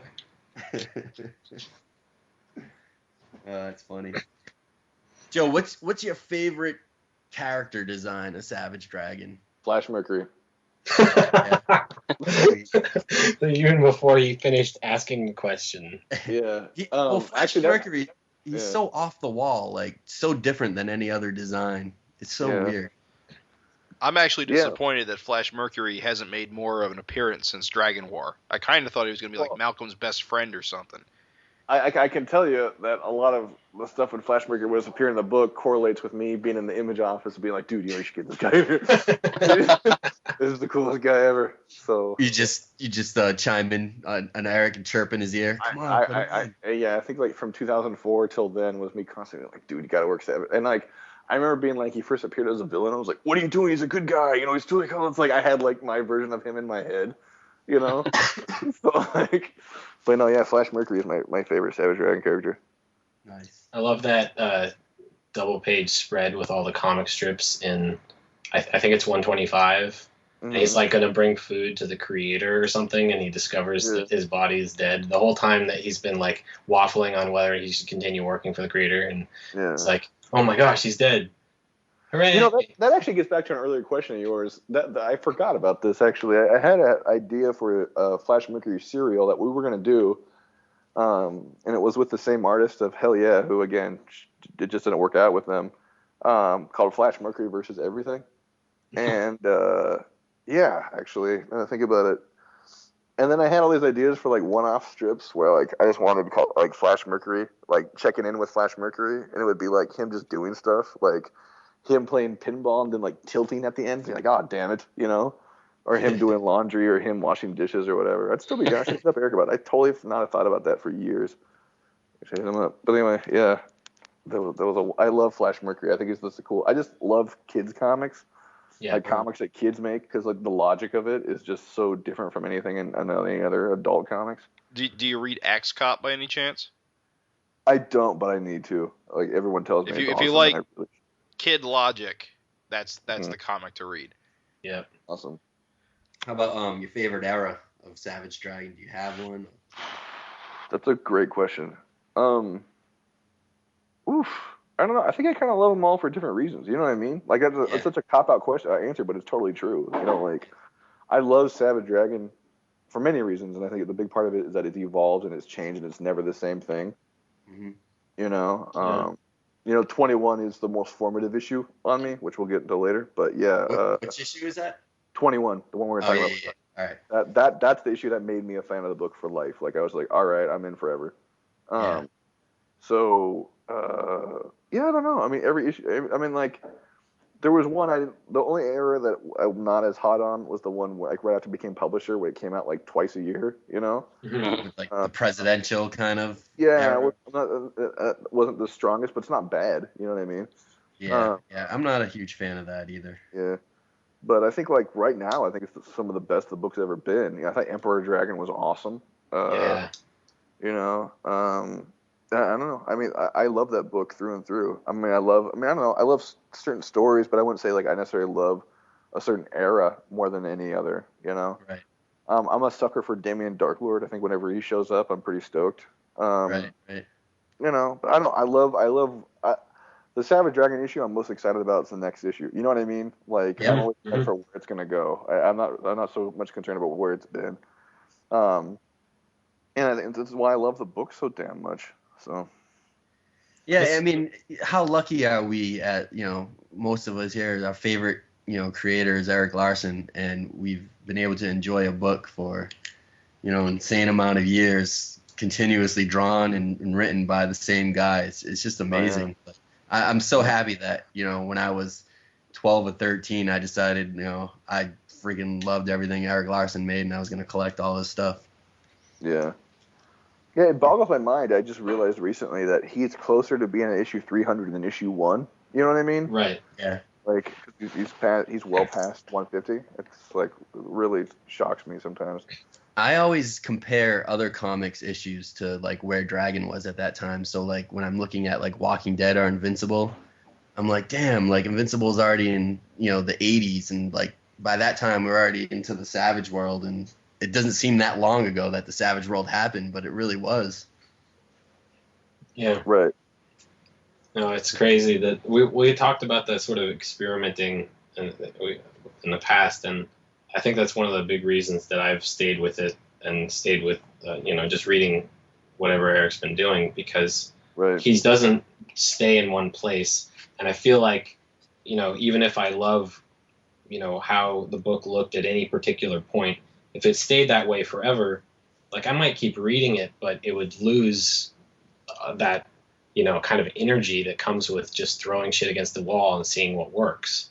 And just, all of the different kind of experiments that he does with art and storytelling, and keeping the book, changing as it going forward. And like, he's so opposed to doing the same thing twice that it does, like you said, like I'm always excited about the next issue, because he's one of the like few creators that's actually able to make me afraid for his characters and concerned about what's going to happen to them. And even getting into issue 200, that the people that you think are safe probably really aren't safe. And Right. yeah, I like all the change. So, in terms of Savage Dragon sales, why do you think he can't sell as much as like an Invincible? I mean, at this point, Kirkman and Otley have been doing Invincible for a bajillion issues, at least together for 70 issues or so, and sales are still strong. And Kirkman openly admits that he steals a lot of the plays out of Larsen's book, and kind of learned his ropes by reading Savage Dragon, and openly admits it. And it's just, it's so depressing to see some like where Dragon is on sales charts, and I'm just like, God, I hope it doesn't sink lower. Like, I hope this book can keep coming out and make money, so that Erik will keep putting it out and not have to like go to just doing like one book a year or something like that. What do you think is going on there? I mean, it does really drive me insane that it doesn't sell more. I mean, because like what Kirkman said about Erik goes for me as well. I mean, I learned everything I know about the mechanics. Well, everything I know about the mechanics of comics, but a lot I know about the mechanics of comics because of reading Savage Dragon and learning that surprises have a bigger impact on the left-hand page, and you should always end every right hand, or really every panel, but definitely every right hand page with some sort of cliffhanger. I learned all that from Savage Dragon and Erik, and it's extremely informative on me, and it really formed the kind of comics I like and whatever. But anyway, I don't know, man. I think it's kind of tough. I mean, like the trade paperback program is a little rough, and I don't really know. It just pissed me off big time. I don't really know that I have an answer for you though. Well, I mean, it's just funny because you hear like the fanboys get all upset when there's big changes or creative team changes or something, and here you have, if you like Erik Larsen in this book, you have 180 issues worth of this, jump right into it, I mean, people have no problem jumping into like the manga series and that have like tons of volumes, and it's just, what is it that people, I don't know. No, I have a lot of faith in the book. I think it'll succeed over time. I don't know. Like, I really don't have an answer for you, bud. Sorry, man. I don't know. I have this kind of thought that like, when kind of Savage Dragon's gone in the future, people are gonna look back and there'll be like some kind of like Erik Larsen collector, like the Jack Kirby collector, and like, wow, you didn't realize how awesome this book was, and Yeah, I think that's probably true. Like how amazing it was to have this guy just freaking work on this nonstop. I hazard a guess at like what you're asking, Craig, and I promise I won't go too long, but the size of the industry is small, and there was a time that it was not this small, and I'm not saying this to be like, oh, like comics are in danger or anything like that. I'm just talking about the amount of people that are reading comics now and the amount of copies that are being sold, as opposed to, you know, a large portion of the 20th century. And I'm not asking this as a rhetorical, because I don't know the answer to this. Is the ratio that Dragon sells now, like relative to the top selling books, Right. like a lot different? Like, is it a lot lower than it was? I mean, I know it's significantly lower than it was when it first launched, but I mean, maybe when it was, you know, in somewhere in the early years, somewhere where comics were selling routinely millions of copies or hundreds of thousands of copies, and now it's like, you know, nothing is cracking that. And I guess that's sort of my way of saying, I sort of look at it like, I think if the industry ever gets bigger again, then it'll sell more. And obviously there's other things that he can do maybe to try and you know, grab new readers and the avenues that you can go down. But I guess that's my guess. Yeah, I mean, it's hilarious when I know, like, we're talking with Frank from the Vanguard episode, when you know, we're talking about how that one Vanguard one shot was in like black and white because it only sold like 50,000 copies or something, so they couldn't justify putting it in color. It's just amazing. Right, exactly. So. Exactly. I think one of the other problems with the terms of sales is just because fans seem to be just lazy at the moment, in that Marvel and DC keep doing all these crappy relaunches, so they're just looking at it going, well, there's a lot lower numbers, issue numbers for the Marvel and DC things, whereas if they look at Savage Dragon for 180, they're like, oh no, that's a lot of reading. And I just think they're like, oh no, I'll just go with Green Lantern, it's number one again, something like that. I think Gavin's closer to the point, because like, I just for curiosity's sake, I brought up on my computer the sales numbers for August 2004 and the sales numbers for February 2012, and the top book, this is of course estimates on ICV2, it's not exact sales numbers, but the estimate for Astonishing X-Men number 4, and this is in 2004, so this is Joss Whedon's run, right, is 145,000 units. And then the top book in February is Justice League number 6, which is 135,000 units. So really insignificant amount of dropping. Right. I think that's closer to what Gavin said. I think that if anything, I think that those years that it came out infrequently really hurt it. I think the fact that, you know, you're actually Invincible's trade paperback and hardcover program has been really stable throughout the whole entire time. It's really easy, you know. With Dragon, I think, you know, it's hard to, where do you start, you know? Because even if every trade, I mean, you know, even if every trade that wasn't in print was available at every store, you know, there's huge gaps missing. Yeah. They only clicked a few issues at a time. You know, I have faith in Savage Dragon, though, a lot. I mean, it's my favorite comic, period. I mean, when we did the thing with the Obama thing, I mean, granted, that was kind of a gimmick, but we had a huge spike in sales numbers. Right. Yeah. And, you know, it carried on for a while. And, you know, when we did the Overlord thing, that had a spike in sales. So I don't know. I just think it's, you know, I mean, I think it's a complicated answer. I don't think it's one thing or another, but I think Gavin's the one who's hitting it closer to the nose than even myself. Is that I think fans are looking at it just like, where do I start? And with okay, what about Invincible? With Invincible, where do you start? Well, Invincible number 1. And there's all these trades. If those trades are too much for you, you can buy these hardcovers and you can completely catch up. You know what I mean? Like, it's a very, I don't know. I think it, I don't know. I'm sorry. I'm going to start ranting here. I'm hoping that digital kind of fills in this gap and helps push things like Dragon. Because I think, you know, it may not be Comixology, but what's the other digital app out there? Yeah, they have like every issue of Savage Dragon. So I think, you know, we'll see maybe 5 years from now, you know, an iPad will be affordable for everybody. And it'll be just so easy to download every issue you want for, you know, 99 cents or $2, like, get all your back issues and then start collecting, you know. But yeah, we'll see. we'll see. I think digital. I know there's a lot of guys, Larry's Comics and stuff, that are so against it. See. Hold on, to clarify something. So, okay, little things. We're gonna. I'm sorry. Larry's a friend of mine, and I think Larry gets a lot of flack. And Larry says, I mean, I've called him on this. He says some stuff that I don't think he thinks about the way he's saying it. Larry has outright told me, face to face, and said it online recently too, he does not hate digital.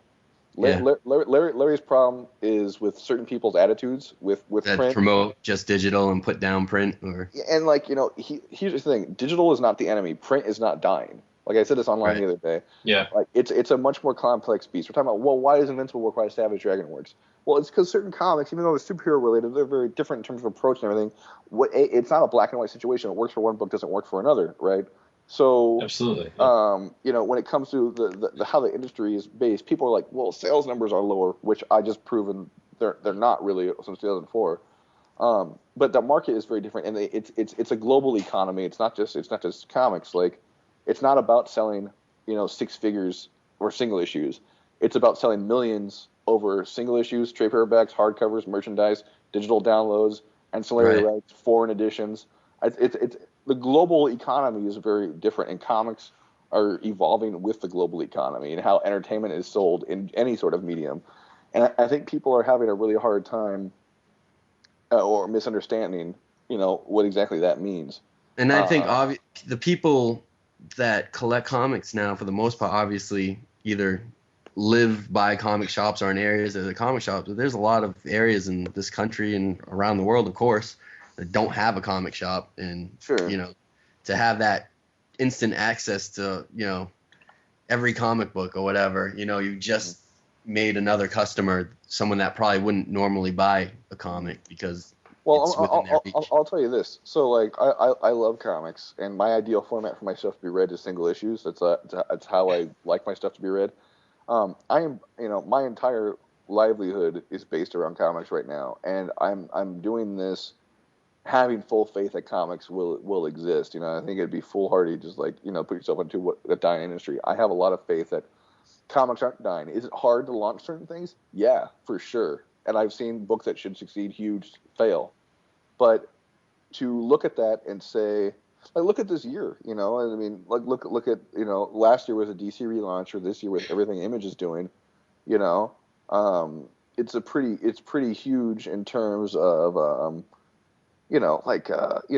my understanding is that sales numbers on Saga are big, and Fatale is the highest selling creator-owned series Ed Brubaker has had. I'm not going to get into my personal sales numbers because it's my business, but I can tell you, Hell Yeah has launched very in a very helpful way, and a healthy way rather. Helpful is not really a word, but anyway, a healthy way. And I know where I'm at in the totem pole in comics. I'm very low, so the fact that I can launch, I mean, it's complicated. It's not a black and white issue, and I think a lot of people make it that way, and it really drives me nuts. Right. Yeah. No, I agree with pretty much everything that you just said, and not in terms of the sales stuff. I would definitely say that it's like you said, it's not one thing, but what I was talking about wasn't comparing 2012 numbers to 2004 numbers. I'm talking about comparing the numbers from maybe 2000 to now to the numbers that the industry had from 1940 to 1990. Let's get into that, because here's the thing people don't realize. Like, people are like, oh man, you sold 140,000 copies of Alpha Flight back in 1989 or whatever. Yeah, but you know how many of those were returned?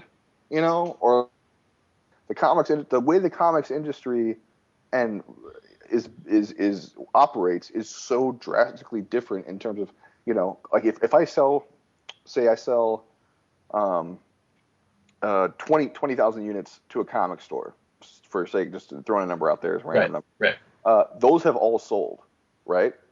If I sell, if in the old economy, if I sold 40,000 units to bookmark, or rather newsstands, I'm probably getting close to a number I put out, 40. I'm probably getting close to 25,000 copies back. Right. Like that's the thing that people forget. It's like, yeah, you've got to take that into consideration when you're analyzing these numbers. And here's the thing: it's like Walking Dead, right? So it sells 30-something thousand. I don't have that right in front. I'll look at it right now. So Walking Dead sells roughly around 35,000 copies right now, and that's just an estimate. I don't know what the exact sales numbers are, but it sells millions when you put in, trade paperbacks and hardcovers, Right. and digital and stuff like that. Like, it's a much more complicated market. It's not, like I said earlier, it's not about selling single issues. It's about selling single issues and trades and hardcovers. That's a good point. Yeah. All these formats, like, the reader has developed in a much different way than it ever existed. Like, it's a totally different type of market. I mean, I think out of anyone, Kirkman's done the best at playing to that market. Kirkman and I think we really need to give credit where credit's due. Eric Stevenson have developed this model that I think is really the model of kind of the future here. And I don't want to discount, like, I think Hellboy is another huge example of this. I think the Lock and Key is certainly following suit. I mean, there are a lot of the interesting coming from publishers. So it's, and not everything succeeds, but that's the nature of art. That's never been, Yeah.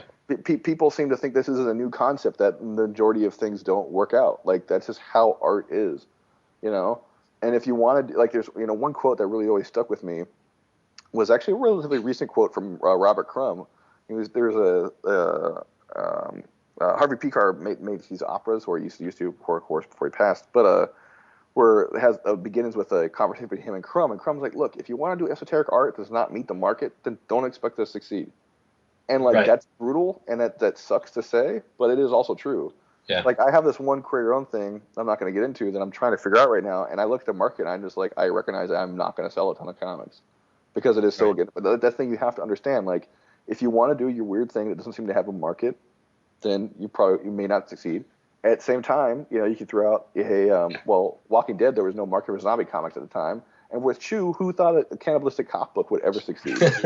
Yeah. But that's the thing. It's like, and it's not all luck. Like, I get really angry when I hear people like, "Oh, Kirkman's lucky," John Layman's lucky. I'll tell you, both those guys, and I know Kirkman's history a lot more than Layman's, but, like, Robert has been working his ass off for years. Yeah. Since he was 19 years old. Yeah. Okay, so it's over a decade, almost 13 years to get where he is right now. It's not something that happened overnight. And frankly, a lot of creators haven't done what he's done. I haven't done what he's done. I'm not much younger than him, and I recognize I don't have a lot of success. And it's not because he got lucky and whatever. I didn't. It's because he's a brilliant guy, and he works his ass off, and he deserves every goddamn thing that success that he gets. Like, I really, I don't know.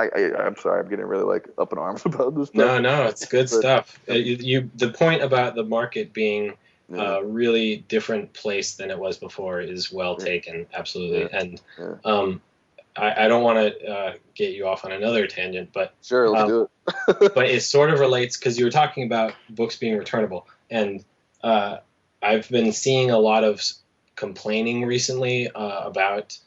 I think it's mostly people are complaining about Image, but they're complaining about why do people keep announcing books that are selling out when these books probably aren't being ordered in crazy high numbers. And I was getting into a conversation with a guy about this, and I was saying, Stevenson's gone on record a bunch of times as saying that the Image overprints on everything. Yes. And at the same time, he's trying very hard to maintain a really good relationship with the retailers, and they don't want to, overprint to such a point that they really risk giving the retailers a bunch of books that they're stuck with and that they can't sell. And so he was talking about, Stevenson said this in a few interviews, when a book sells out and then it goes to a second printing or a third printing, like, that's really awesome. And, like, congratulations again on Glory and Hell Yeah doing just that. But at the same time, he would rather the book not sell out, and that it just initial orders are larger, because the sellout means between those printings, there's a time when maybe that book isn't on the shelf. And those are sales that, they may be losing if initial orders were larger. And then that gets into a whole other thing about how do we know when a book is going to be huge, and how do retailers gauge, like, a new book and all that kind of stuff. But, right. Well, no, it's true. I'll tell you this much. I know and I met a lot of people in comics, and I have a huge bias with Erik. That's obvious because I came up in comics, and he really gave me a huge start. But he is pretty much one of the most no bullshit guys I know. So if you see something in an interview with him, if he says this is what happens, I will guarantee you it is what the reality is. Having worked on Image's print runs while I was there, I will tell you that is exactly what happened. Like in terms of like, you can't overprint too much, because you overprint too much, you run the risk of sitting on a bunch of units. But they do overprint on everything. I know what my numbers are on Hell Yeah, and I have an idea what they are in Glory. I know what they were overprinted at, and we still sold through. And I still think I think people discount it, because it's like, oh, well, what if? I don't get really snarky about it, like, well, doesn't mean it sold a huge amount of numbers. But regardless, it shows that the demand is higher than the expectation on the form of the retailer. It's not market manipulation. It's just like, this is what's happening, and people maybe aren't ordering as much as they should. Yeah, that's kind of what I thought, and I just wanted to see if that was the case. Because I understand the whole need to, you're a publisher and you're wanting to drum up as much interest as you can, but we've also seen books occasionally, unfortunately get solicited and then get canceled before they get published because initial orders are too low. Yeah, that's true. But that's also been going on since comics have existed. No, absolutely. But it's just like it seems like Stevenson, I mean, I'm sure this is true of the publishers everywhere, but it seems like he's been really good about trying to maintain those relationships with the retail arm, and like I said, not get them stuck with too much product that maybe that is not selling. And exactly. Well, yeah. I think first thing, I think retailers are such an essential part of how the industry operates, right? So if you look at, say, let's look at the 90s, for instance, right? 90s was a really messed up period of time for many reasons, distribution wars, whatever. And a big part of why comics hit a big hit, because publishers were overselling things to retailers on a non-returnable basis. Mm-hmm. And, telling people that, hey, the return of Superman is going to be just as big as the death of Superman. And, then retailers being stuck in with a huge amount of books and having to be forced to go out of business. Yeah, that's Superman 500. Stevenson, and again, he thinks long term. He's not thinking about how many comics can I sell right now today. He's thinking about how much comics can I sell, in perpetuity. Which is why the trade paperback program overall at Image is really freaking strong. And again, this is a very image heavy conversation, but I do want to say, I think a lot of other publishers are doing a great job of this as well. Yeah. But if he sold, let's say, he sold like a ton of a book into a retailer, and that number one succeeded just because of that, but they didn't sell through, then it doesn't work out for anybody. It doesn't work out for the creator, it doesn't work for the publisher, and certainly doesn't work out for the retailer itself. So, things do sell out a lot, but I will tell you it's methodical for the reasons people don't think it's methodical for. People are thinking, oh, you just want the buzz, and it's not about the buzz. It's about selling the right amount of books. And right. I think that if the 2012 is proven everything thus far, is that retailers have a better understanding of how to order Image books. And that's not to disparage a retailer at all. I think it's incredibly hard. In fact, I know it's hard. I got a couple of retailers. And it's incredibly hard to order books. Yeah. But I think that the way the market is sort of evolving and the way things are going, it's much easier to get an understanding. I really get upset. I keep saying I really get upset when, so I should stop saying that. But, I was talking about Larry earlier. He's an incredibly smart guy, despite saying some dumb things in public. And he was talking about Saga earlier the other day, and it's like, you don't order 1 month on Saga. You order for 5 months on Saga, and you taper this off or whatever. Like, it's like, because of The Walking Dead, because of Chew, because of Morning Glory, because of all these other hits, like, or Umbrella Academy. I don't want to discount what other publishers are doing. It's becoming easier to kind of gauge. It's never going to be easy. It's always going to be difficult, but it's easier to gauge how to sell, creator-owned comics. I will tell you, I'm not, and again, I don't feel comfortable discussing specifics, but I'm very happy with my Hell Yeah numbers. Yeah, and they're higher than I would have expected, and I'm extremely grateful for that. I don't know if that would have been the case 2 years ago or 3 years ago. You know, Right. I think it would have been much lower if it was 2 or 3 years ago. To be frank. And you think people are more willing to give new talent a chance because of like the kind of stuff Image has put out recently?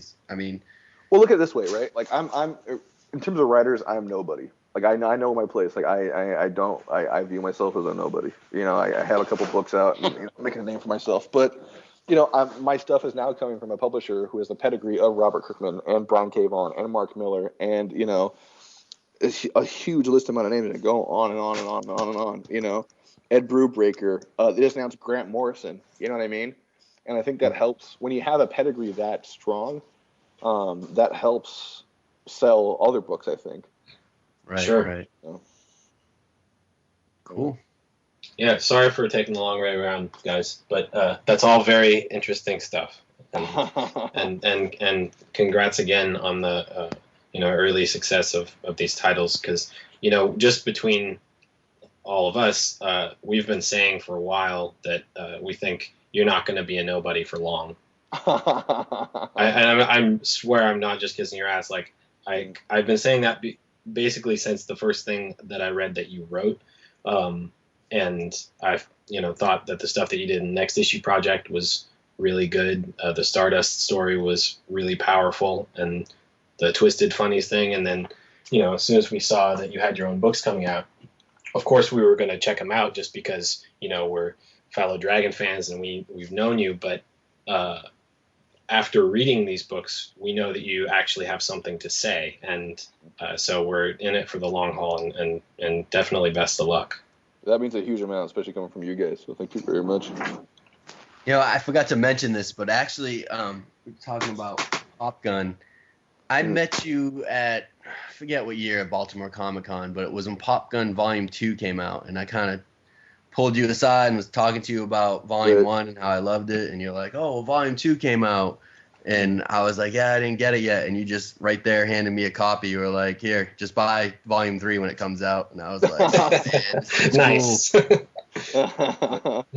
Well, my pleasure. I appreciate that. No, of course, yeah, my pleasure. My pleasure. I hope you liked it. Yeah, they're awesome. Well, Joe, you said the issue 21 was the issue that made you a comic fan or want to work in the industry? No, the issue that made me want to work in the industry, well, the issue that made me a comic fan, I have no idea. No one knows what it is. I've just always been a comics fan. The issue that made me want to work in industry was Spawn number 10, but the issue that made me a Savage Dragon fan and made it my favorite book for the rest of my life to this day is Savage Dragon number 21. Ah. And the big reason for that is I had been reading superhero comics, forever, and I had all these rules that were kind of established in my head. You can never kill the main villain, and you can never do this, or you can never do that, whatever. And I feel this issue more than any other really prove that that's all BS. You can do whatever you want. They kill the main villain, and all this other stuff within the issue. So that's kind of what I got out of it. They destroy the whole SWAT team in the first panel. I mean, yeah. Was it issue 20 where they're all just kind of landed and they see Overlord on the last panel, and then you kind of you open up the page of 21 and it's like boom, you're like, oh shit.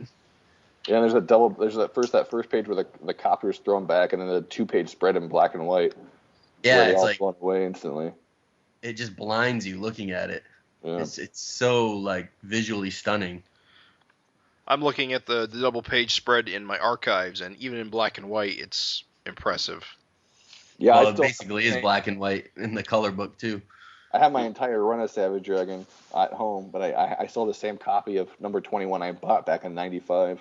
Nice. That's what I have here, and I'm flipping through it right now, and just yeah, I know it's such a strong, and the fact it was all splash pages and everything for the most part during the battle scenes. Such a great book. I mean, what do you guys think? Look at the little details, when Larsen sometimes does these things, he draws a helicopter. I've never seen anyone else draw a helicopter, but it looks so damn cool. Mm-hmm. I mean, what is it? It's got these 4 little spotlights or something on the bottom.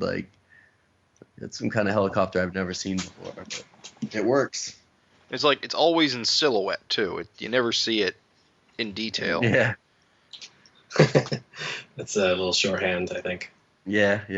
But it's dramatic and it looks cool. It is. This is, I think, was this the first time we ever seen like Dragon like burn to a crisp, where it's like his kind of like pink kind of skin, his skin's like burnt off. Yeah, I think it was. Yeah.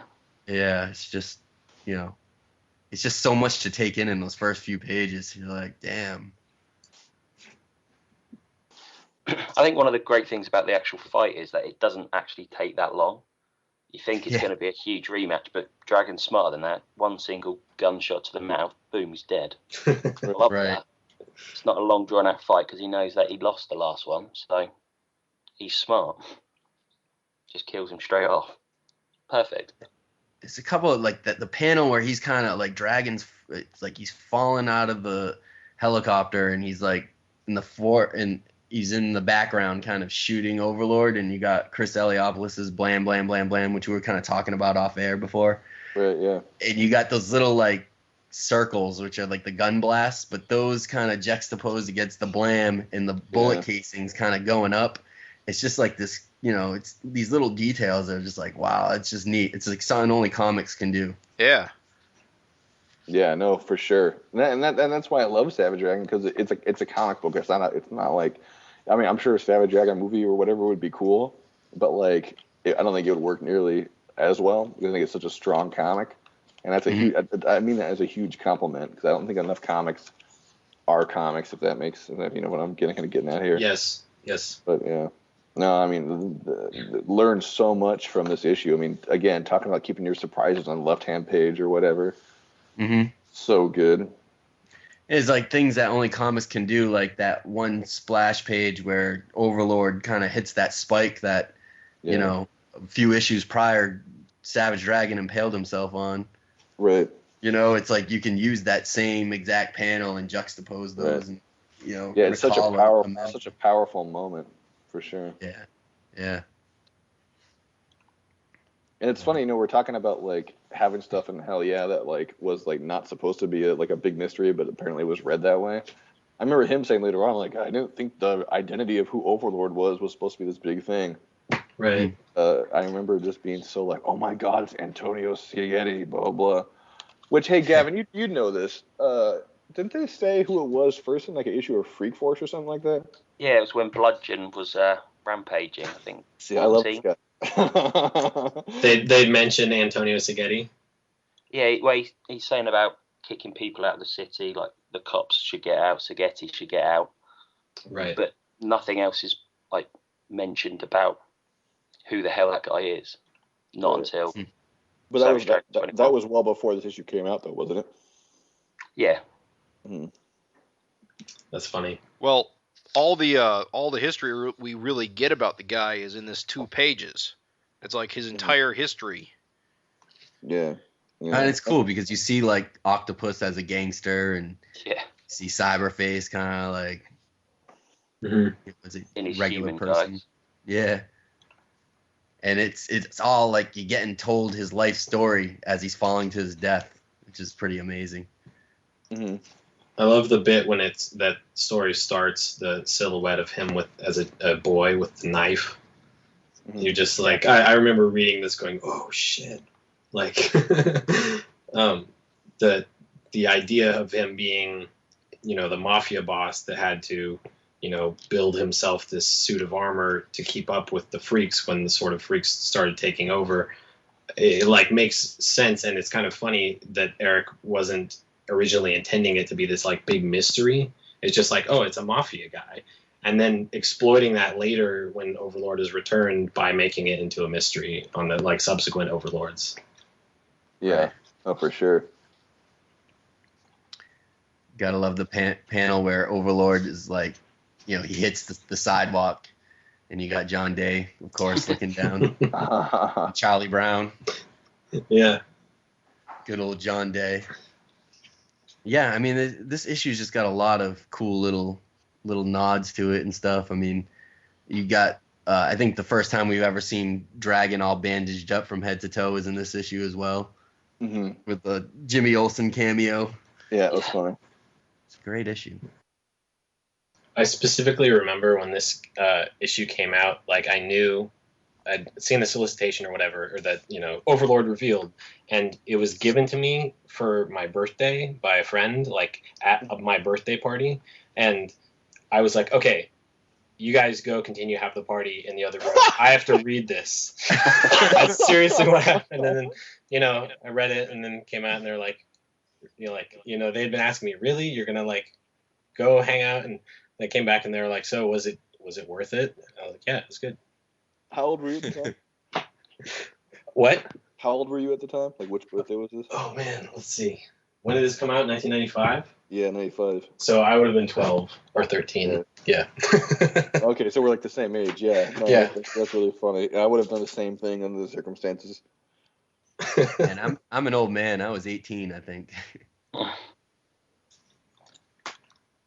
It was a long awaited, kind of showdown revelation kind of thing. So you were pretty young when you were reading this.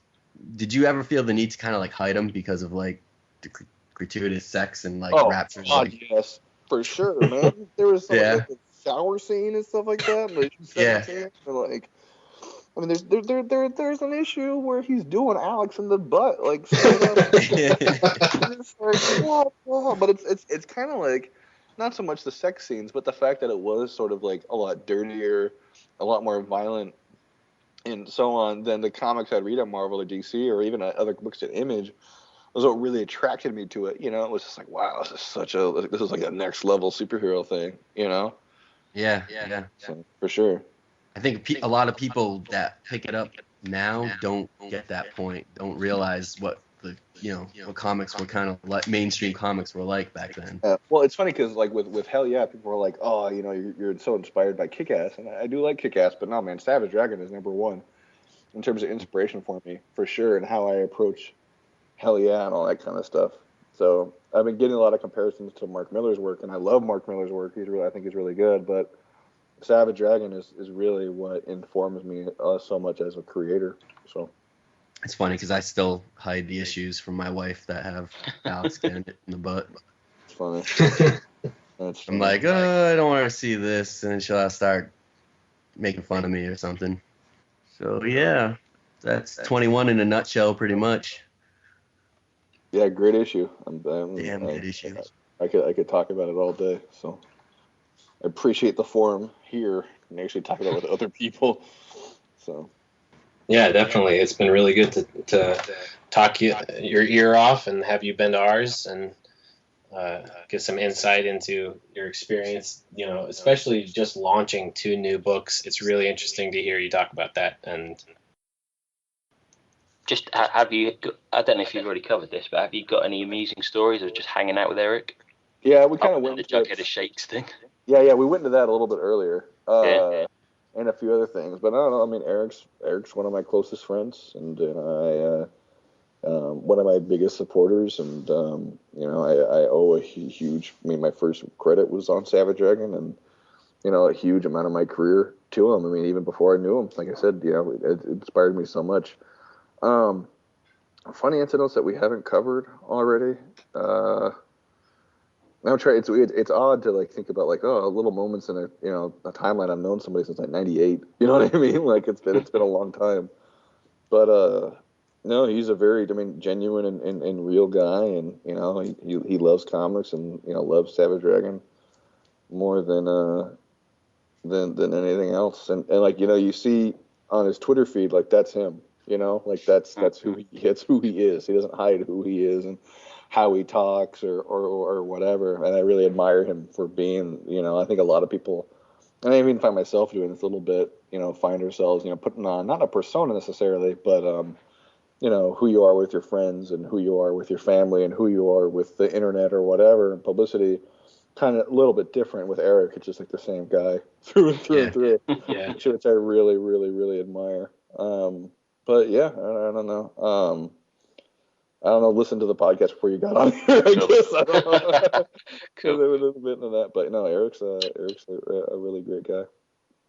Cool. Hey, when Erik was thinking about taking over, kind of like those Kirby characters, like Silver Star and all the Pacific Comics guys. Remember, there was a time when he was publisher, and there was actually like I think maybe a solicitation or a press release that he was going to start, doing some of those comics.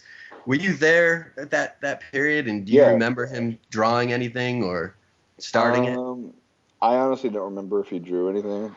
He drew that poster that came out, but I honestly don't remember being on that. He started Silver Star. He drew some Silver Star, and I think it's up in the air as to whether or not that's ever going to see print anywhere. Yeah, no, I have no idea. Unfortunately, I would love to. I think, I'm not disparaging anything Dynamite's doing. Quite frankly, I haven't really read it. And that's nothing against them. It's just for whatever reason, I haven't read it.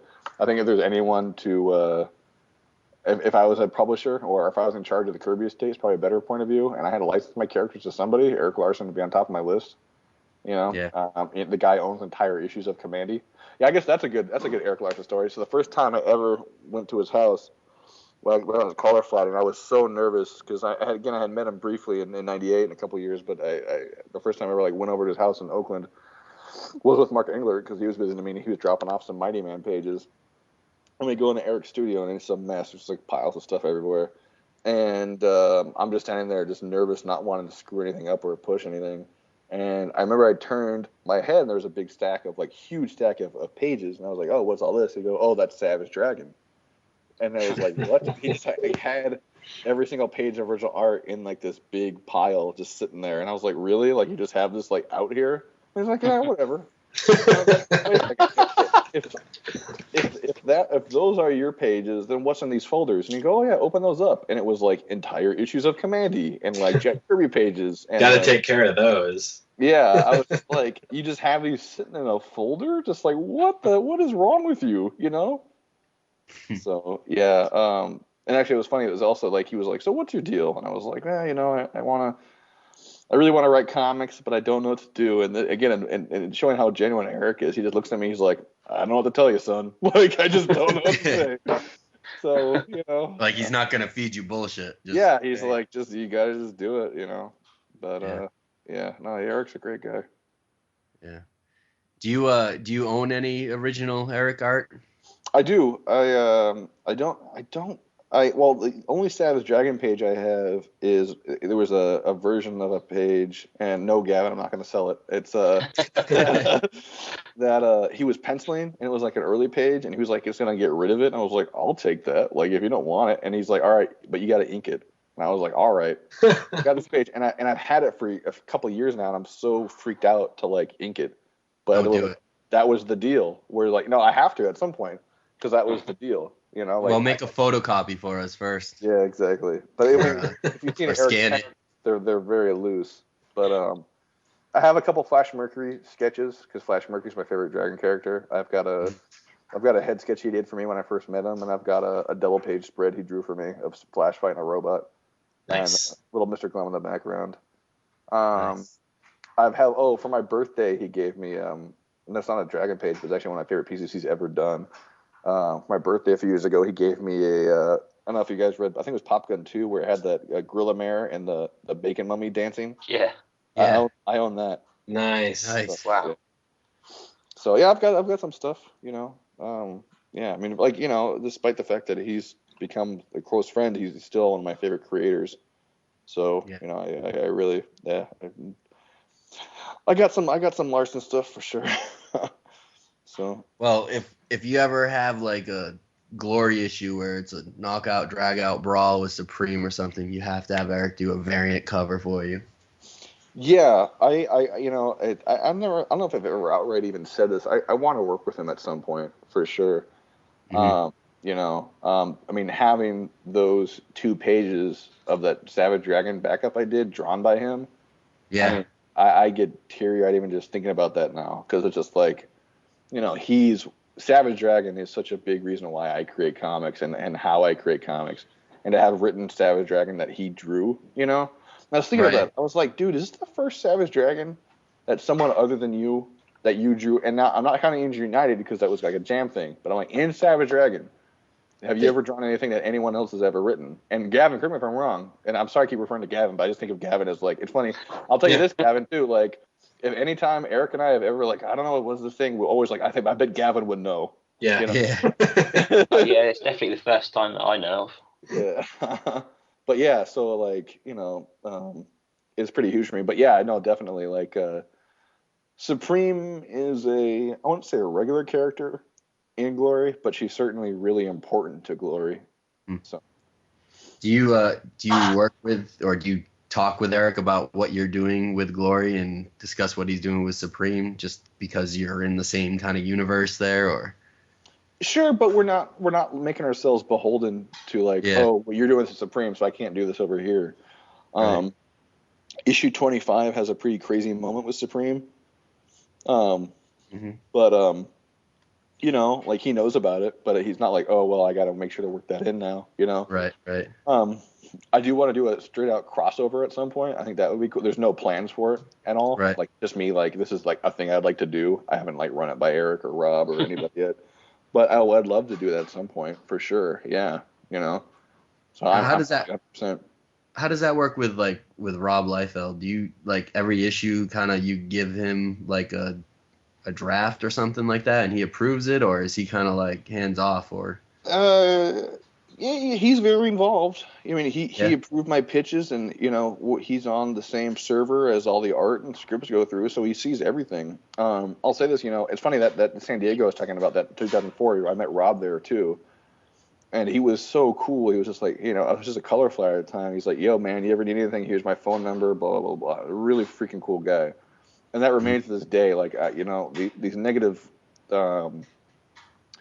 I don't know what you would call them, rumors or ways people view Rob is really a bunch of BS for them, and I really get irritated by it. But I've met him a couple of times, and I talked to him a few times, and he's like the nicest guy in comics. Like, he's super nice. Yeah. Yeah, he's super cool. And like, he's been extremely supportive. I mean, I'll say, not to make a pun, but like, he had tons of offers to bring back Extreme over the years and didn't want to do them. He was like, nah, it's not right. It's not the way it should be. So, he's very particular about how things work, and, but he's also very supportive of, like, Ross and I are going to do every creator says this, and it's usually a bunch of BS, but truthfully, we're doing a lot of crazy stuff on this book. And Rob has, anytime I've been like, oh man, here's the idea, where Rob's like, no. He's always like, yeah, that sounds awesome, do it. And I was like, oh, sweet. Yeah, I mean, just that's sort of impression I got just knowing, like, Brandon Graham's output, like the kinds of projects that he's done in the past, and then seeing him go on Prophet, and he's basically said, I kind of have free reign, and Rob has tweeted once or twice that, he has to approve every page of the Extreme books, but he hasn't rejected anything yet. Yeah, that's exactly it. We're like, Brandon's doing a bunch of crazy, crazy, crazy stuff with Prophet, but Rob is super supportive of it. Like he doesn't have a problem. He's not like, oh, well, you can't do this because of whatever. The thing is, Rob, again, it gets really negative connotations. Like, he is really forward thinking when it comes to comics, and people are like, well, he draws 90s comics. He doesn't draw 90s comics. He draws the Rob Liefeld comics, and those are great. But he loves all sorts of comics. Glory, as Ross and I are doing it, is a huge visual departure from how it's been in the past, and I think Rob is pretty much our number one supporter in terms of doing such radical stuff with the book. He's not so much concerned with status quo as he is thinking about the future, and I think that applies to not just his comics, but comics in general. Yeah. Yeah. Very cool. Very, very good to have that kind of support, I think. I did notice, like, when the first, I guess, Glory 23 came out, and all of, like, the first issues of the new wave of Extreme, they kind of, you had that thing up top, was like, first issue and a bold new era for Extreme. But then, with the second issue of Glory, since the reboot, and I think the second issue of Prophet, there's kind of no kind of Extreme label on there. I imagined that there would be like an imprint, kind of like Sky Dog or, Shadow Line or whatever. And is there a story behind that? Why that's not, he's not kind of pushing that, or is it just, it's just the way it is? Not that I'm particularly aware of, no. Yeah. So, I mean, I think they want the books to succeed for what they are, as opposed to being some, what's the term I'm looking for? Like, gimmick event thing. You know what I mean? Yeah. Yeah. Rob's concerned with his properties being represented in modern ways and doing innovative stuff, not so much, hey, let's have sales on these things and make it some big event thing. You know, he wants Glory to succeed because it's Glory. He wants Profit to succeed because it's Profit, and, you know, Supreme for Supreme and Bloodstrike and so on, you know? Right. I think that's more what it is than anything else. Well, I don't know. Does anyone else have any other questions, or we can wrap it Not up? a question. Not Sure. a question, but I think the first thing, just wanted to mention the first thing that I ever saw that Joe wrote was the introduction to, I think it was God War. Yeah. Right. I thought that was hilarious reading that. Just wanted to say that. Man. Thank you very much. That was a very weird moment to have that text piece in there. All right, gents, you got anything else for me, or? Oh, we could keep going on, but I mean, unless people have something real pushing, I don't know. I think maybe we should try to wrap it up, and Sure. yeah, maybe down the line we might be able to get you back on again if you're Sure. willing. Absolutely. No, this is a total blast. I had a great time. Cool. We would love to have you on again. Sure. Thank you so much, dude. Yeah, thanks, Joe. Thanks for spending your time. I know we kind of took you away from your work for a while, but we really whatever. appreciate you talking to us. Oh, it was my pleasure, for sure. I've known a couple of you guys for a really long time, so it was cool to actually finally sit down and talk all things Dragon and whatever else. All right. Well, thanks for Thanks, joining Joe. us. Thank you guys. I'll talk to you later. Talk to you later. Take care. Okay. Bye. Thanks again. Bye. I have something. I promise I won't go too long because I know we're over long. But I have an idea of one more reason that might be responsible for Dragon not having like the readers that it should have. And we almost got to this point, which was we were talking about hiding the Dragon comics, and you know it's now competing against mainstream books like Marvel and DC books that are almost as risque and have that level of violence that, you know, back in 1992 they didn't. Right. You know, and so now it's not exactly that like stepping stone book of the next, you know, things are a little harder core here than they might be over in Batman. They're certainly not more hardcore core than things are in like some of Marvel's Max line books or things like that. Like a lot of people have mainstream Marvel DC books that they can go to get that kind of R-rated fix. Right. Used to be you'd have to read Savage Dragon and the other Image comics and get that sort of feel. But now everyone's doing it, and so it gets lost in the shuffle. Yeah, and I sort of feel like some of the very best comics are like comics that you have to hide from your parents, like in the 50s, you know, or it was the EC stuff, and I'm not saying this having anything to do with Savage Dragon at all. I just don't think that the function of like Marvel and DC is to be books that you have to hide from people. Right. Right. Regardless of what Erik is doing or anybody else, just don't necessarily think that they're the ones that need to be doing R-rated stuff. I mean, it's also a culture thing too. I mean, overall, things are more violent, more sexually charged than they were 10 years ago, and that's just, you know, an ongoing thing. Their audience too. They're serving, you know, the aging audience of comic fans, you know, that were around then and have continued to be around largely because their like maturing tastes are being catered to. You know what I mean? And maturing in terms of like not necessarily more mature, but you know, like we don't want kids comics. We want, you know. And that's a whole nother commentary. That's a whole nother thing on the state of the comic book industry. Yeah. I just saw a tweet. There was a tweet from Joe. He just sent a tweet to Erik that said, "Erik, dude, just got finished talking Savage Dragon 21 with the Dragon Fan blog, and you wish Chris a happy first birthday." And then it has the hashtag I feel old. So that's another episode of the Savage Fincast in the can. I think that we had a rather epic interview with Mr. Keating. It was a lot of fun. It was. A guy can talk, and I could listen to him all night. So next episode, hopefully, newest issue of Savage Dragon 179 should be out. That should get us knee deep in the invasion arc, so things should be getting exciting again in Savage Dragon. Yeah, and I think we'll have the new Supreme out, right, to talk about at the same time. Right, it comes out the Yeah, first week of April. Same day. Yeah. Yeah, that's going to be a packed episode, I think. And I guess from now on, our FinCasts will be about talking about Supreme and Savage Dragon for the most part, unless we do separate ones. But yeah, if we can get to doing 2 episodes a month like we keep planning on, and then it goes a month and a half between episodes. This episode was us making all of the schedules our bitch. Yep. Because we were somehow able to finally get everybody on. And I know, Gavin, you were a little late. I'm sorry that you didn't have the right time, but I'm glad that you came and that we were all able to be on. Yeah, I'll just make sure next time I know the time differences properly. Yeah, for sure. I think that's going to wrap it up for Savage FinCast episode 4, and we will see you next time. adios.